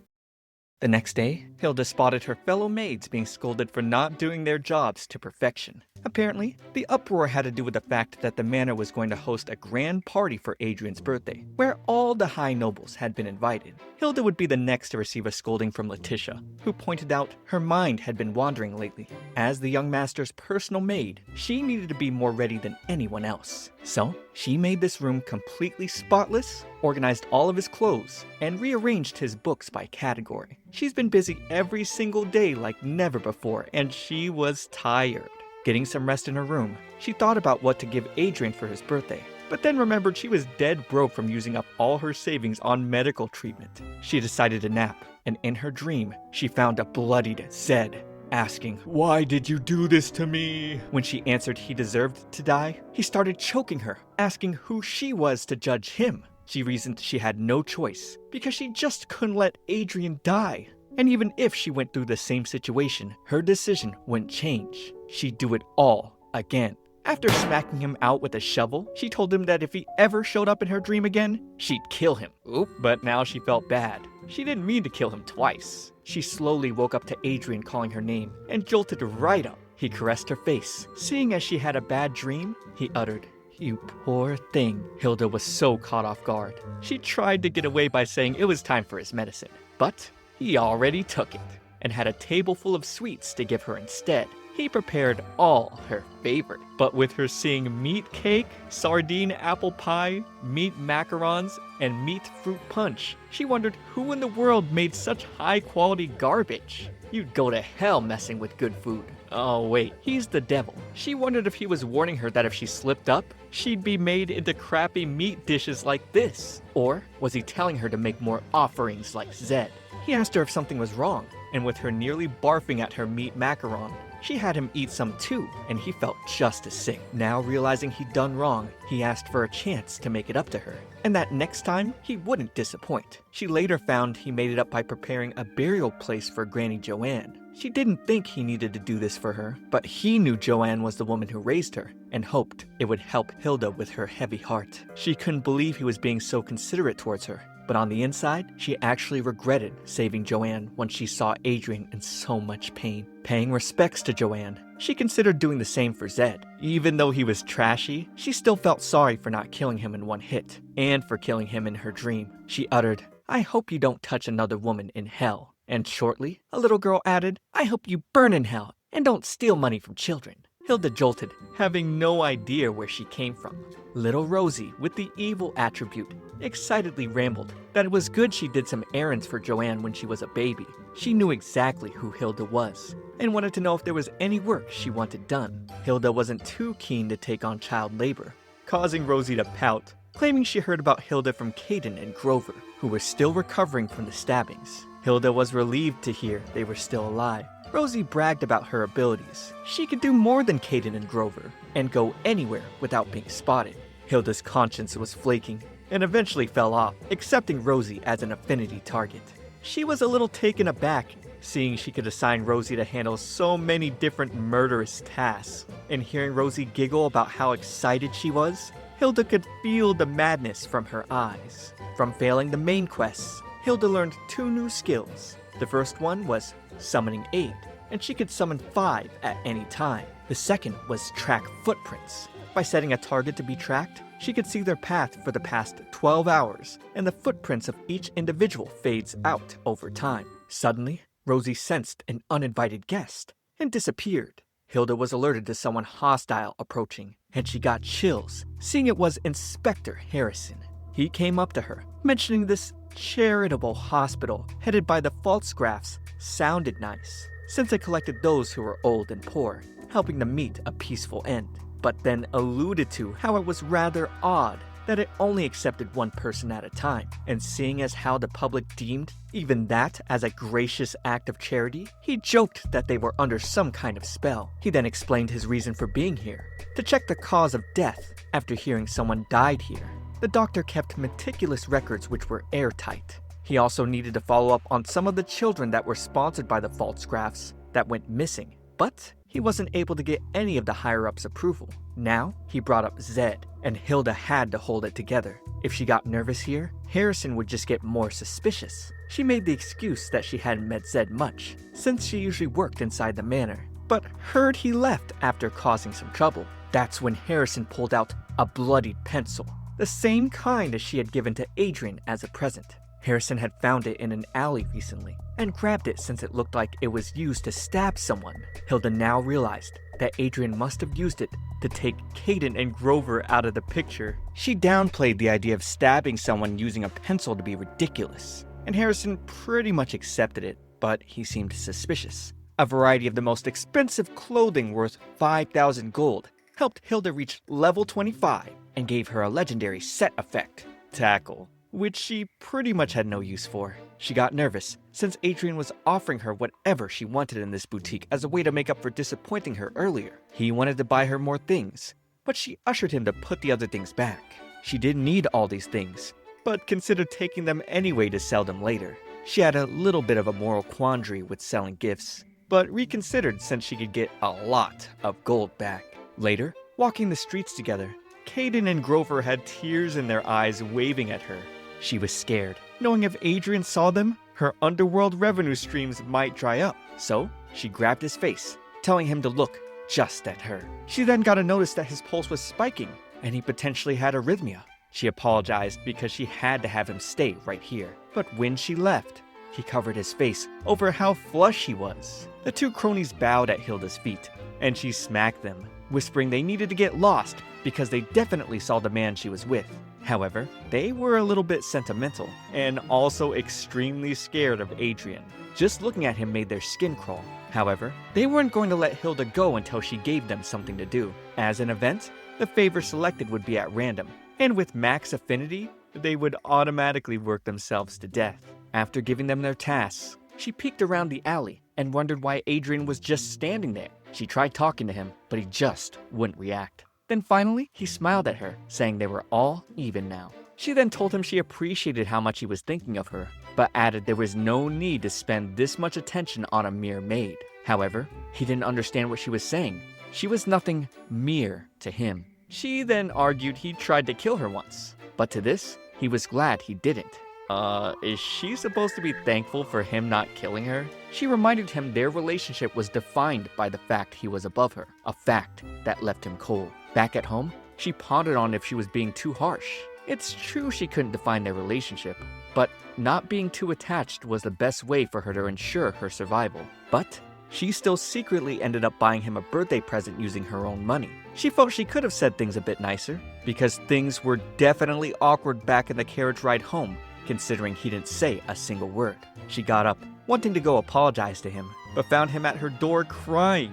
He suddenly hugged her and started apologizing for scaring her, promising he wouldn't try to kill her ever again. He couldn't have her afraid of him, but in the case he tried to kill her again, he offered her an angel's feather capable of piercing a devil's heart. He smiled with tears in his eyes, telling her she could kill him whenever she wanted, and she now had a station above him. And if she was still scared, he'd be willing to cut off a leg.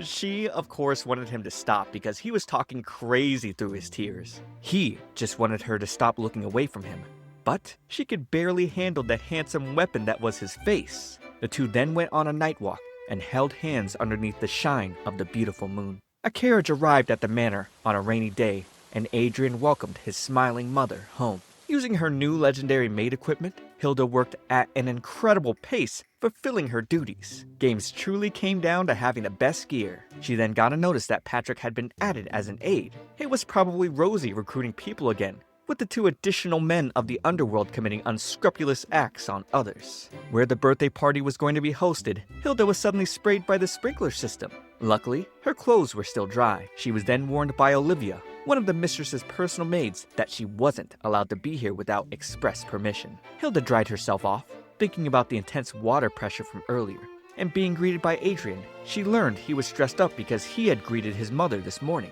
He told her that his mother wanted to have a cup of tea with them before her meal, and had been waiting. Heading there, Hilda felt a little uneasy. The mistress was so afraid of Adrian before, so why would she want tea with the two of them now? But, greeting them, the mistress welcomed them bright and shining. Following her to where they were going to have tea, Hilda just couldn't shake this ominous feeling.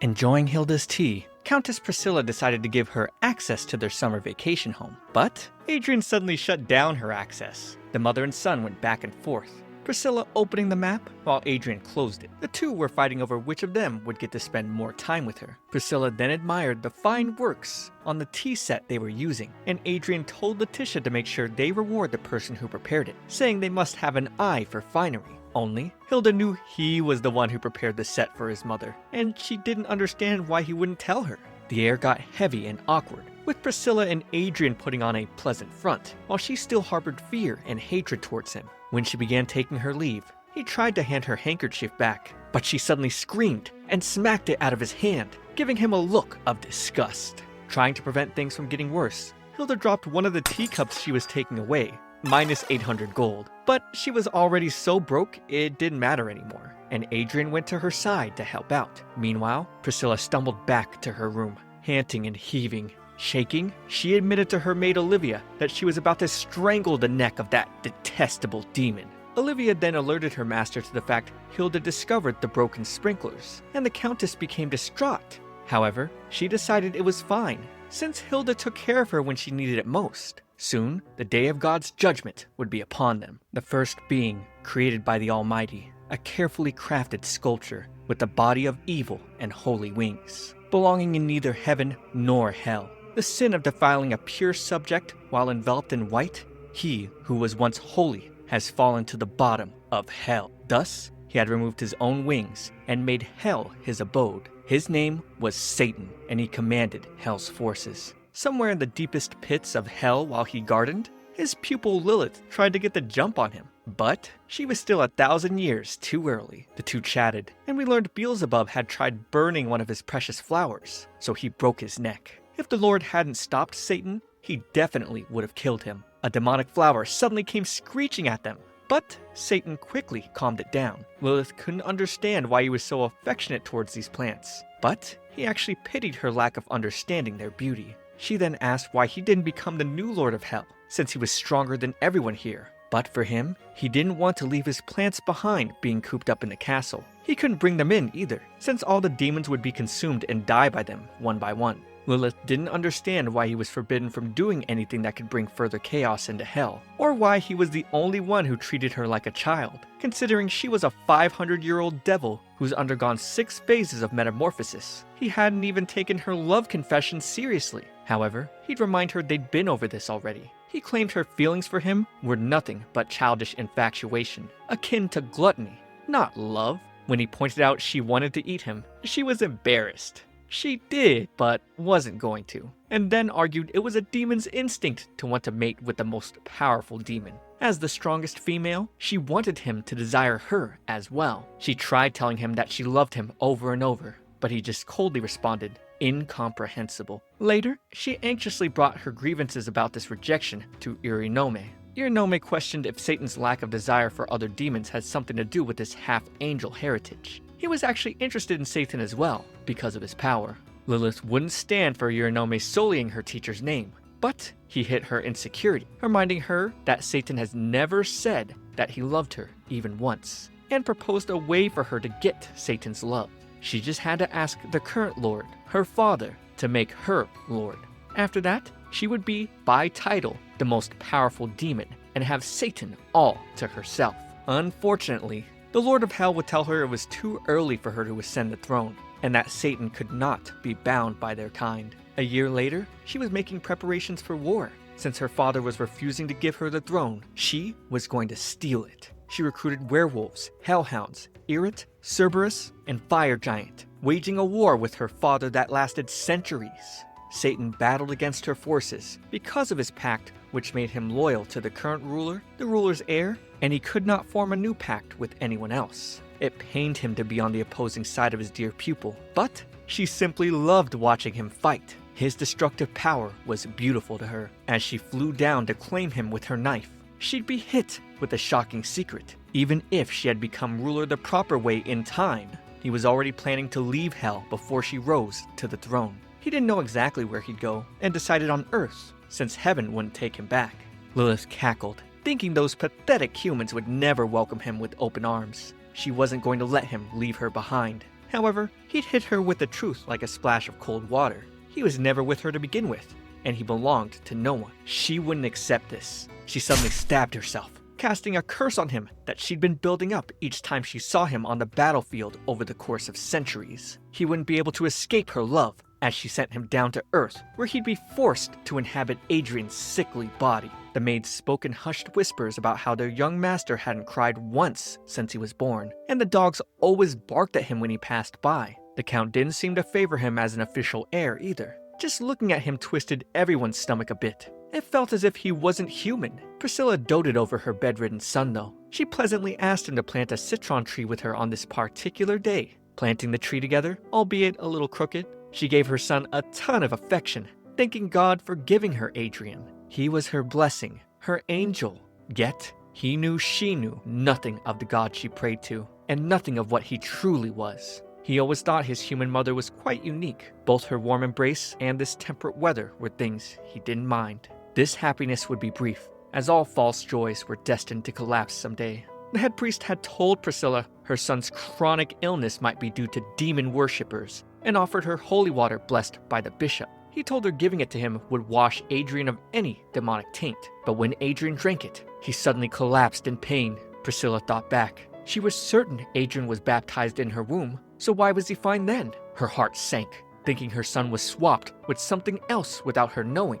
As young Adrian pleaded for her, she asked who he was and told her not to come near her. She didn't want this detestable creature to call her mother anymore. She shouted at him to die and go to hell where he belonged. The Count, her husband, came in asking what the commotion was, and she hysterically tried explaining a demon had taken the form of their son. She was crying, begging her husband to save their son, whose soul could be wandering this earth at this very moment. However, the Count would not listen to her far-fetched story. He didn't believe a demon would have such a weak body like Adrian's, and actually said it would be better if their son was a demon. He then commanded the maids to take Priscilla away, and being dragged off screaming and shouting, she swore she would kill Adrian with her own hands one day. From that day on, Adrian would go to the garden by himself, thinking of all the times his mother cared for him, having always told him she'd be by his side. That moment where she was frantic and crying, he wanted to hold her hand. He thought about how all living things on earth were either black or white, yet he was gray, neither on one side nor the other. He jumped into the water, trying to end his life, but a torrent sent him back up. Lilith's love wouldn't let him die so easily. Death would reject him as punishment from her curse. After that incident, he lived in his bed tired, exhausted, fatigued, lonely, and in pain until he was 7 years old. He felt if he couldn't die, then he at least needed to be free of this unbearable pain. And so he killed 5 in the manor, not feeling guilt over their deaths, or any pity either. As someone who had observed them in a human body, their lives had little meaning to him. They were plentiful for him to use, located wherever he needed them, at least until he ran into a rather annoying maid. She seemed immune to his hypnosis, a strange and loud human. He wondered if she really was his natural enemy. He felt it must have been fate for his curiosity to turn into anticipation on just how long she could survive. But she eventually found her own unique way to become the one person who understands him, the one person who would be with him even after everyone leaves. He couldn't stand her giving any amount of affinity to the dregs of society. The only reason he didn't kill Caden and Grover was simply because Hilda might have become a victim to severe shock. He considered his delay to kill them a small expression of his generosity for the sake of her feelings. But the day he was faced with Joanne as she screamed for Hilda's help, he couldn't bring himself to kill her. He even started doubting he'd ever be able to kill another person again, afraid of being all alone again, afraid of Hilda, a fearful human girl, leaving him. She became someone he just couldn't live without. He found his dark and ashen world becoming more colorful by the day, the center of his world becoming Hilda. We turned back to where Priscilla had gone away for a while. She asked the Archbishop what that thing wearing her son as a mask was. He explained that through a vision from God, he was able to see a great war in hell, and that some of the devils who lost their power had to find refuge on earth in the form of humans to survive. In the past, the church had waged war in the name of God, but in these times, surviving off the alms offered by the faithful, they had to respond more realistically now. They could not afford to waste precious holy water that could only be made by high-ranking church officials. They knew the devils that had surfaced were greatly weakened. But one thing of note in the goddess's prophecy is he was told that being is Adrian, yet not Adrian at the same time. He didn't quite understand the meaning though. Priscilla wept, knowing the boy was nothing but a foul demon, certain that the real Adrian would have been a loving and kind little boy. All the time she spent with him has become nothing but nightmarish memories now. In her dreams, she's killed him again and again until she lost count. His death would free her, and she wanted nothing less than that. Back to where Adrian was patching up Hilda from picking up the broken glass, she thought about how she wanted to tell him that she wasn't afraid of him like his mother was. She suggested they go on a walk, and he sweetly told her, "If it's with you, Hilda, I want to do whatever." She got flustered,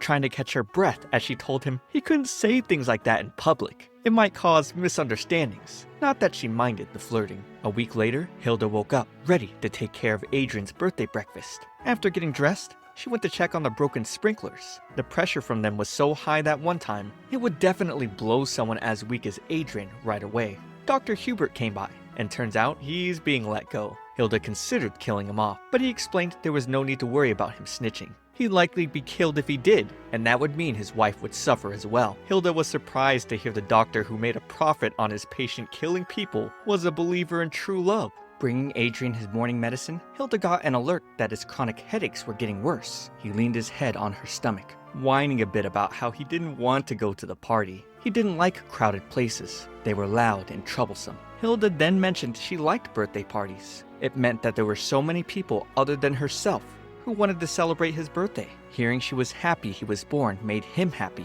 She then told him the mistress was kind and loving before the incident with the holy water, and that he should go, if nothing else, for her. She knew he still cared about his mother. These words healed Adrian's chronic headaches. He suddenly suggested she move her room right next to his. She almost fell for his handsome face again, but was able to refuse, remembering she still needed a clock-out time. Preparing for his birthday, Hilda had to take care of all sorts of tasks. She was panting over all the work that had to be done, and noticed Olivia was making her do way more tasks than the other maids, and thought something was up.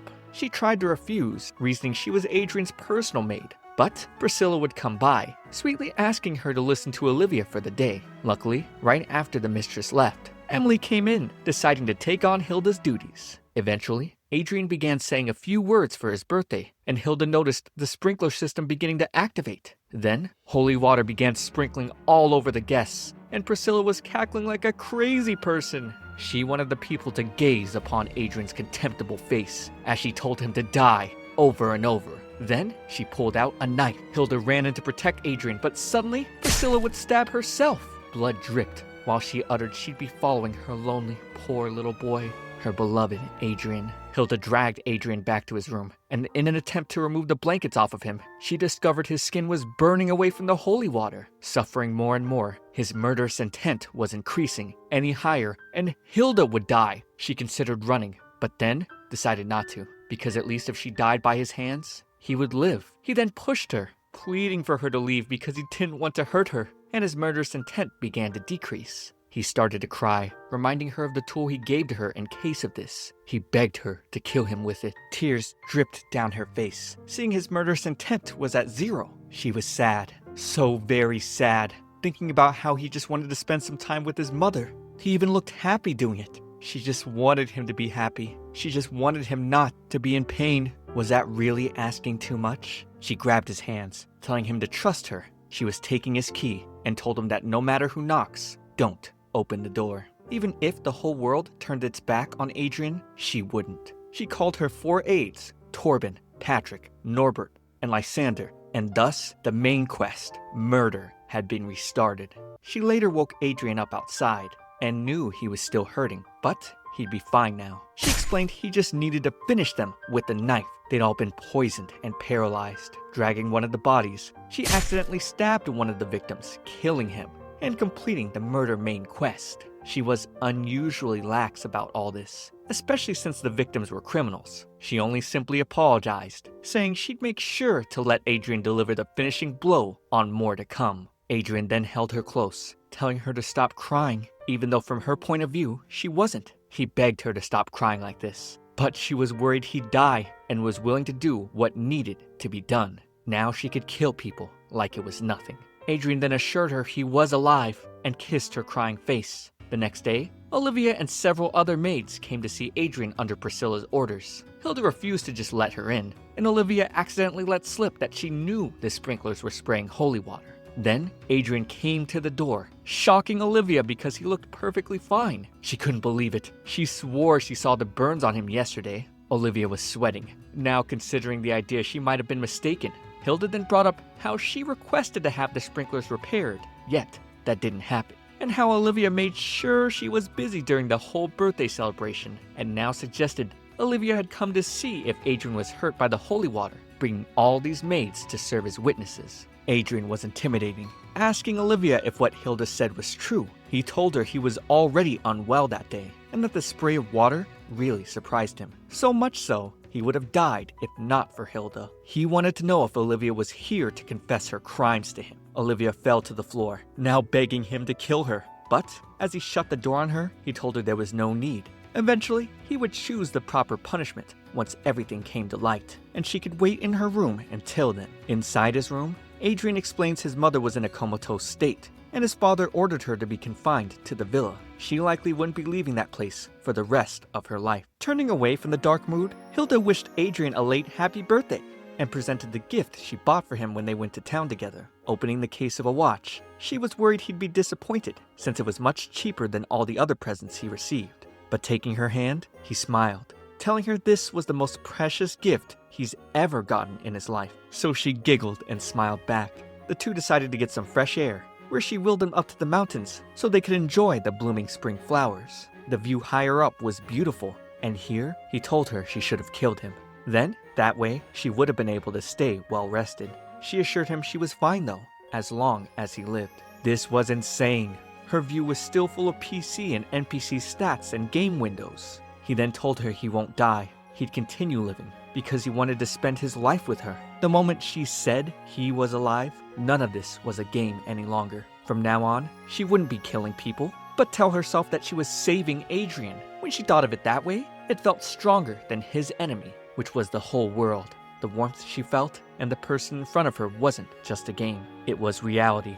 As she held his hand, telling him she managed to find more people she could call overnight, she understood this was a harsh reality. That day, they killed 3 more criminals during their picnic. In town, the crowd clamored, watching the execution of a murderous man. Hilda observed the people agreeing with the decision his death was justified when thinking about the pain and suffering of his victims. She thought about how she and Adrian had managed to kill 5 people now, but since she couldn't kill people like that every day, she decided to do an experiment. 2 days ago, she barged into Adrian's room with a straw bundle and had him make it into a rope. He produced 3 sturdy ropes, all a part of a plan she came up with after reading the rules of the game carefully in her journal about assisted kills. Obviously, the executioner played the largest role when killing a criminal. But if she tried to disguise Adrian as an executioner, they'd surely fall for his beautiful face. So, she swapped the rope with the one Adrian made before the execution, reasoning this was fine, since the man was going to die anyway. All she was doing was changing one small detail. The executioner kicked the stool underneath the man's feet, and Hilda shuddered back. But as a result, she earned 2,000 EXP for contributing to an execution for the first time, and earned a new subtitle, Executioner's Assistant, while concurrently, Adrian was recovering from anemia because of it. That night, at the monastery, Adrian was here to deliver payback to the priest who gave his mother all that holy water and knife. Levitating the priest up in the air, Adrian was certain Hilda would want him to spare the priest, since she didn't kill the innocent. But she wouldn't know about this. Closing his fist, the priest's body splattered. Later, Hilda brought up the newspaper reading of the church being demolished last night. She thought it was a little odd. Having gone there with the Countess last time, it seemed fine, and wondered if there must have been some concentrated earthquake. Adrian then handed her a gift. It was an angel statue, which held the details of him picking it up on his way home after destroying the church. She nervously asked if he was sure nothing happened last night, and he assured her, no, nothing at all. She stared at him, wondering why he was hiding the fact he destroyed the church. But what could she do? She's been so busy running all over the place for him. He tried asking her to spend more time with him while he played the piano, or go out to see the flowers with him, or read something with him. But she rejected him at every turn. He wondered if she was angry with him, but she assured him she wasn't. After all, how could a mere maid be upset at the young master she served? But he grabbed her arm, telling her he just wanted to do whatever she wanted to. The only condition he had was for her not to avoid him, because if she did, he just couldn't stand it. He asked if she could just look at him all day then. With her still refusing him, he began talking to himself about how he needed to find a way to get it off permanently. She noticed he's been talking to himself a lot lately and wondered what was going on. Through the window, she saw a carriage coming by and learned today was the day Adrian's mother was being sent to the villa with Olivia. Hilda couldn't let them leave without finding out what she wanted, so she enhanced her Eyes of the Clairvoyant skill using her infamy points. Sometimes, she saw two almost contradictory sides of Adrian. One was a very cold demon, while the other was a meek and pure young man. She considered the possibility that Adrian's soul wasn't completely gone. Using her enhanced sight, she could now see the room, once full of maliciousness, now had mixed colors. And there were two of them. She asked Adrian what happened to the original Adrian's soul, and he explained that while he was dragged into his body, he didn't kill whoever was originally in it, but that the original's soul would have been shattered once his was pushed in. Now Hilda figured some of the original Adrian's shattered soul was inside of the current Adrian, and decided to write a letter to the Countess explaining her real son was still alive. However, her original letter was too descriptive, so she decided to make it ambiguous in a way where the truth would only be obvious to Priscilla. The key point being, Hilda wrote Priscilla that Adrian hadn't died or disappeared, and that she shouldn't abandon hope. There was almost no hope for the Countess to survive, but even if she did, she had no will to live. Hilda hoped this letter would be enough for her. That night, Adrian went to look at the flowers, hoping to find any that looked just like his beloved Hilda. He didn't know the soul of a single human could be so full like hers, but he couldn't help but notice the evil spirit that wanders around her. Seeing as he had no command over it, he figured it was out of his domain, and wondered if there was a way to get it off of her. Drawing some of it to himself, his affinity increased to level 3, and he stole the map closure ability within the manor. He wasn't sure if what he did worked, but he felt something. He one day hoped to get it off of her for good. On another day, while Emily was enjoying hot chocolate made by Hilda, Hilda gave a question on some hypothetical situation about her friend's boss acting weird and lying to them, and how her friend didn't understand why her boss keeping secrets was bumming them out. Emily immediately picked out that Hilda was talking about her and Adrian, causing Hilda to spit out her drink.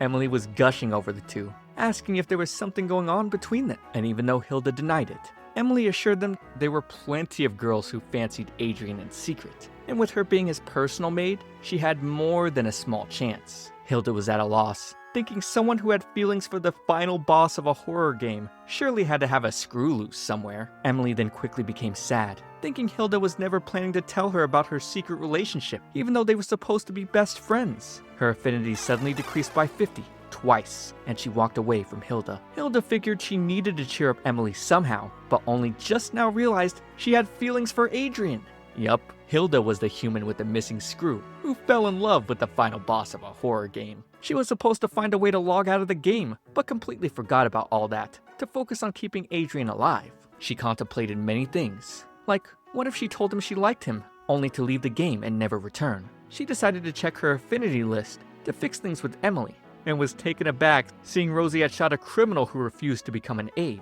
A rock hit the window, and it was Adrian, wanting to get her attention. He presented her a bouquet he picked himself. She gushed a bit over them, and when he told her he wanted to pick flowers that looked like her, but couldn't find any, she quipped back that there was no need to blame the garden, saying it was her fault for being born so pretty. And he agreed. She was right. He responded it wasn't the flower's fault she was so pretty, and she got caught off guard, steaming, blushing, and turning away. But he would just get closer, so she responded by telling him if he kept getting any closer, she'd start smelling him. But wait, he wasn't getting pale like he used to. He gently told her he'd take off his shirt so she could smell him better, if she liked, and whispered in her ear saying, "Tell me, should I take it off, Hilda?" As he held her, he told her they should stay like this forever. He felt like he needed to hold her more often. He then picked her up. She wondered when he got so strong, but now he was telling her eye to eye that he was born for this moment. She truly made him happy. She couldn't sleep that night, tossing and turning in bed. Thinking about Adrian's beautiful face, she pulled out her cross because he was truly a devil. Seeing Adrian dressed up to leave in the morning, Hilda was surprised he was fine after making her unable to sleep all night. Turns out, his father requested to have breakfast with him. This usually happens once a year, as a chance for the Count to see if his only son is going to kick the bucket or not. Hilda was surprised. This was supposed to be their father-son breakfast, but you could practically cut the tension in the room with a knife. The two conversed about the sprinkler incident, and the Count believes he should have sent Priscilla away to be confined in the summer villa a long time ago, ever since she started talking about all this devil nonsense. Seeing the Count looking her way, she found her opportunity to add him as an affinity target, but before she could accept, the prompt suddenly shot down to the floor. She had to use the increased dexterity from her legendary gloves, attempting to press at so many different angles, until she finally added Rary. But by the end of the meeting with the Count, Hilda wondered if Adrian was suspicious of her. While running errands in town, Hilda was greeted by Caden and Grover, and she wanted their help with something. They began hosting the first ever Who is the Most Evil competition, and evil affinity targets came running in, because they were big fans of Hilda, while she thought of them as Adrian's packed lunches. They were apparently too busy waving around knives that they hadn't noticed anyone going missing. This was commonplace here. No one cared. In other words, they were the perfect sacrifices. Benjamin Miller stepped up first, telling her he was the most famed serial killer in the area and has been selling the meat of his victims for the past 10 years. He paid off the police with bribery, despite being sentenced to die twice. He clamored on and on, while Hilda basically wrote him in the death note. By the end of it, she was able to find about 20 more candidates. That evening, she went to visit Count Rary, offering him a fountain pen to raise his affinity. But, with him feeling out the pen was quite slippery in his hands, he threw it away. She couldn't believe it. That was 300 gold he just trashed. However, she wasn't done. She offered a pocket watch and quill, but again, he trashed them for their quality not being up to his standards. He ended up getting so angry with her for wasting his time, his affinity decreased to the point of being removed as an affinity target, and now he was hostile towards her. Leaving the room disappointed, she'd be met by Adrian, asking why she was coming out from his father's room.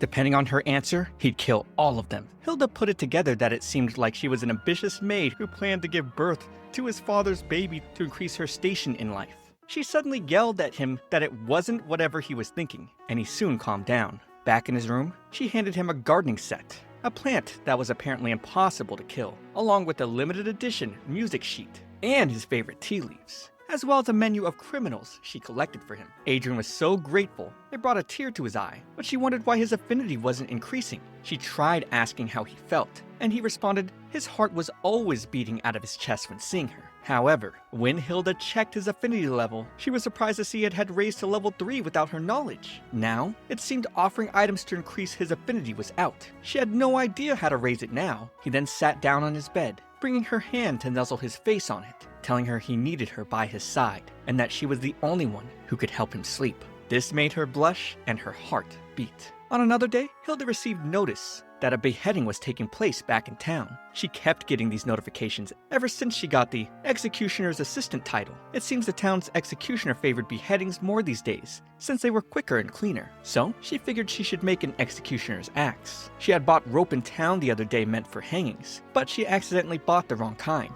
and decided to use it to craft Western decorative ornaments. Staring at her work proudly, Letitia suddenly entered the room, making Hilda worry that she was about to get scolded for putting things up without permission. Observing the decoration closely, Letitia actually complimented Hilda for her talented work, and was surprised Hilda was offering her some spares, and she happily left with them. Later, Hilda enjoyed the warm sunlight with ice cream in an empty cafe. Adrian had told her to wait for him here, and she remembered him saying something about his father handing over the patrons to him. He's gotten a lot busier lately. She became fixated in her thoughts of the Count being hostile towards her now, and her inability to increase Adrian's affinity, and became worried that Adrian could actually interact with the game system as well. She scratched her head in frustration, until she noticed a commotion outside. One man was threatening to kill another, and Hilda sighed, thinking the entire town might as well be Adrian's personal refrigerator. People here were bold enough to assault the elderly in broad daylight. As the elderly man shouted, the people nearby shut their windows. Hilda couldn't believe no one was going to help.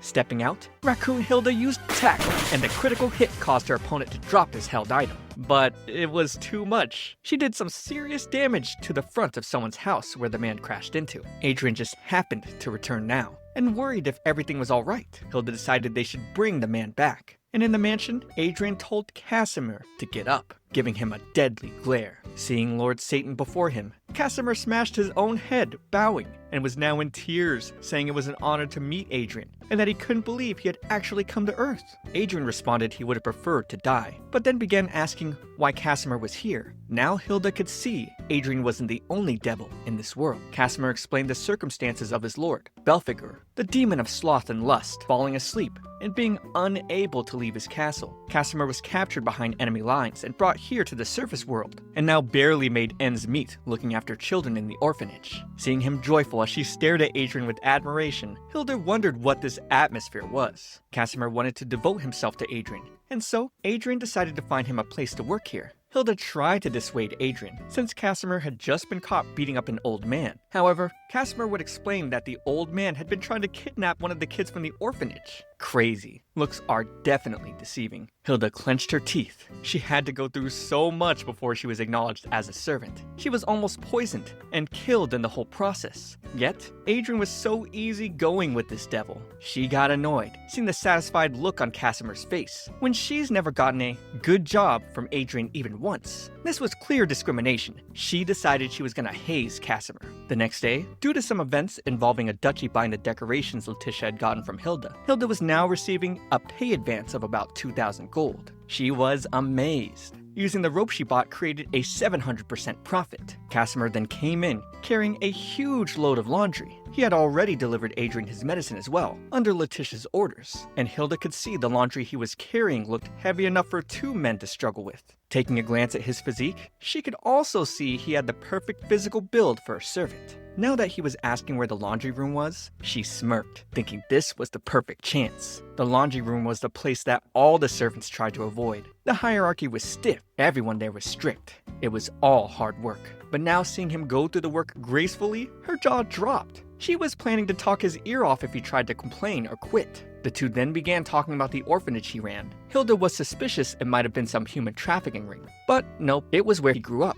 And there were 14 kids there. The priest who used to run it passed away recently, so it was just Avril and him now. And he actually forgot to tell her what was happening, and knew he was going to get a scolding from her for sure. He described Avril to have a cute little smile. So cute, he wanted to carry her around in his pocket. Her ears turned red whenever he did something really stupid, and even that was adorable to him. Hilda now had questions about him being raised by a priest. But he'd explain while the priest was surprised to learn he was a devil initially, the two kept it a secret between them, as the priest believed there was a reason the Almighty created them. Hearing all this left Hilda with a better impression of Casimir, seeing him as a diligent worker and someone who would surely be loyal to Adrian. Adrian would later tell her Casimir was truly trustworthy. He was the leader of the werewolf race, and once their kind served a master, they never betrayed. But she wasn't expecting Adrian to tell her Casimir was taking care of his sacrifices now, and she was taken aback. Casimir handled the medicine, decoding Lilith's curse, and delivering sacrifices. She feared she was getting kicked to the curb. Adrian asked directly if Hilda was upset with him because of Casimir, and while she assured him she wasn't, she kept thinking all Adrian had been talking about was Casimir. She was totally upset. Walking outside, she finally reached level 30 thanks to a sleep buff, and she unlocked the skill Shadow Hiding. Later, she found Casimir's face beaten to a pulp, but he promised nothing had happened to him. She was so nice to him, she reminded him of Avril. Hilda asked if he and Avril were dating, but they weren't, and he added that he would like to, if only he didn't constantly put his foot in his mouth. He confessed to liking her so much that he wanted to eat her. Hilda tried running off, because that was definitely a weird statement. However, he'd clarified that demons showed affection differently. All the while, Adrian clawed at his curtains, staring at them in cold anger. Hilda now wondered if Adrian felt the same way about her. Did he hunger for her, the more fond of her he's become? A distance over, she noticed another worker, Louis, slacking off. She prepared to punish him by tossing a big rock his way, but Casimir would jump to catch it happily. He couldn't help it, asking her not to throw things in front of him like that. She could see he was definitely a dog.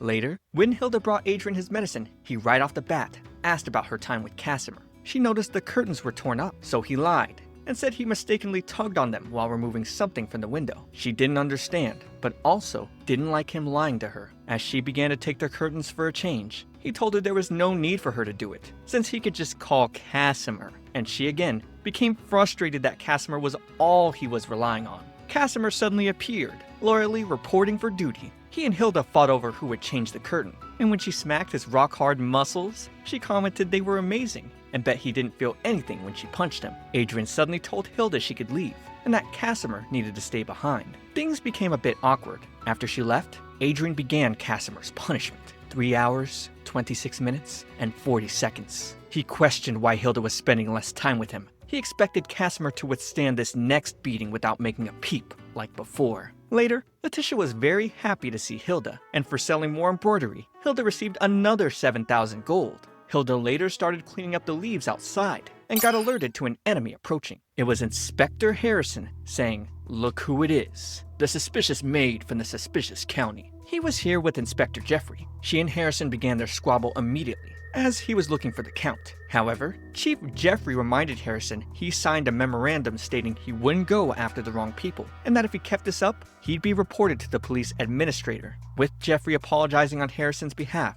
Hilda let it go. The two men received reports of people disappearing around here. Jeffrey began his search around, telling Harrison to sit here and not cause any trouble. Hilda and Harrison ended up having an awkward conversation, where he explained he was placed on probation because he had almost stabbed a nobleman's son in the neck after a fit of rage. Harrison wanted to teach the boy a lesson since he was acting arrogant, and he knew the boy was the culprit. In the past, Harrison dreamed of catching a villain and letting the law judge them, but at some point realized that was all BS. Criminals were easily released from prison, whether through money or status. He believed this world's justice died a long time ago. Hilda thought he was crazy. He then began asking about Adrian, because he was suspicious, and now Hilda was thinking she should kill him. Harrison then mentioned the young master of the Marcoute Marquisate died in a horrible fashion, and that there was a round scar penetrating the back of the corpse's hand, seeming as if pierced by a pencil. While Hilda tried her best to logically dissuade his suspicions, we see Adrian pulling out that very bloody pencil as he sat back. Alright, so we are caught up here. What do you guys think about Hilda and Adrian's relationship? Will it work out? Do you even want it to work out? What would you do if you were in Hilda's situation? Let me know. Thanks again to DL Site for sponsoring this video so I could get it out to you guys. Remember to check them out using the link in the description and watch this next video. It's me, ComfyTea. I'll see you all in the next one.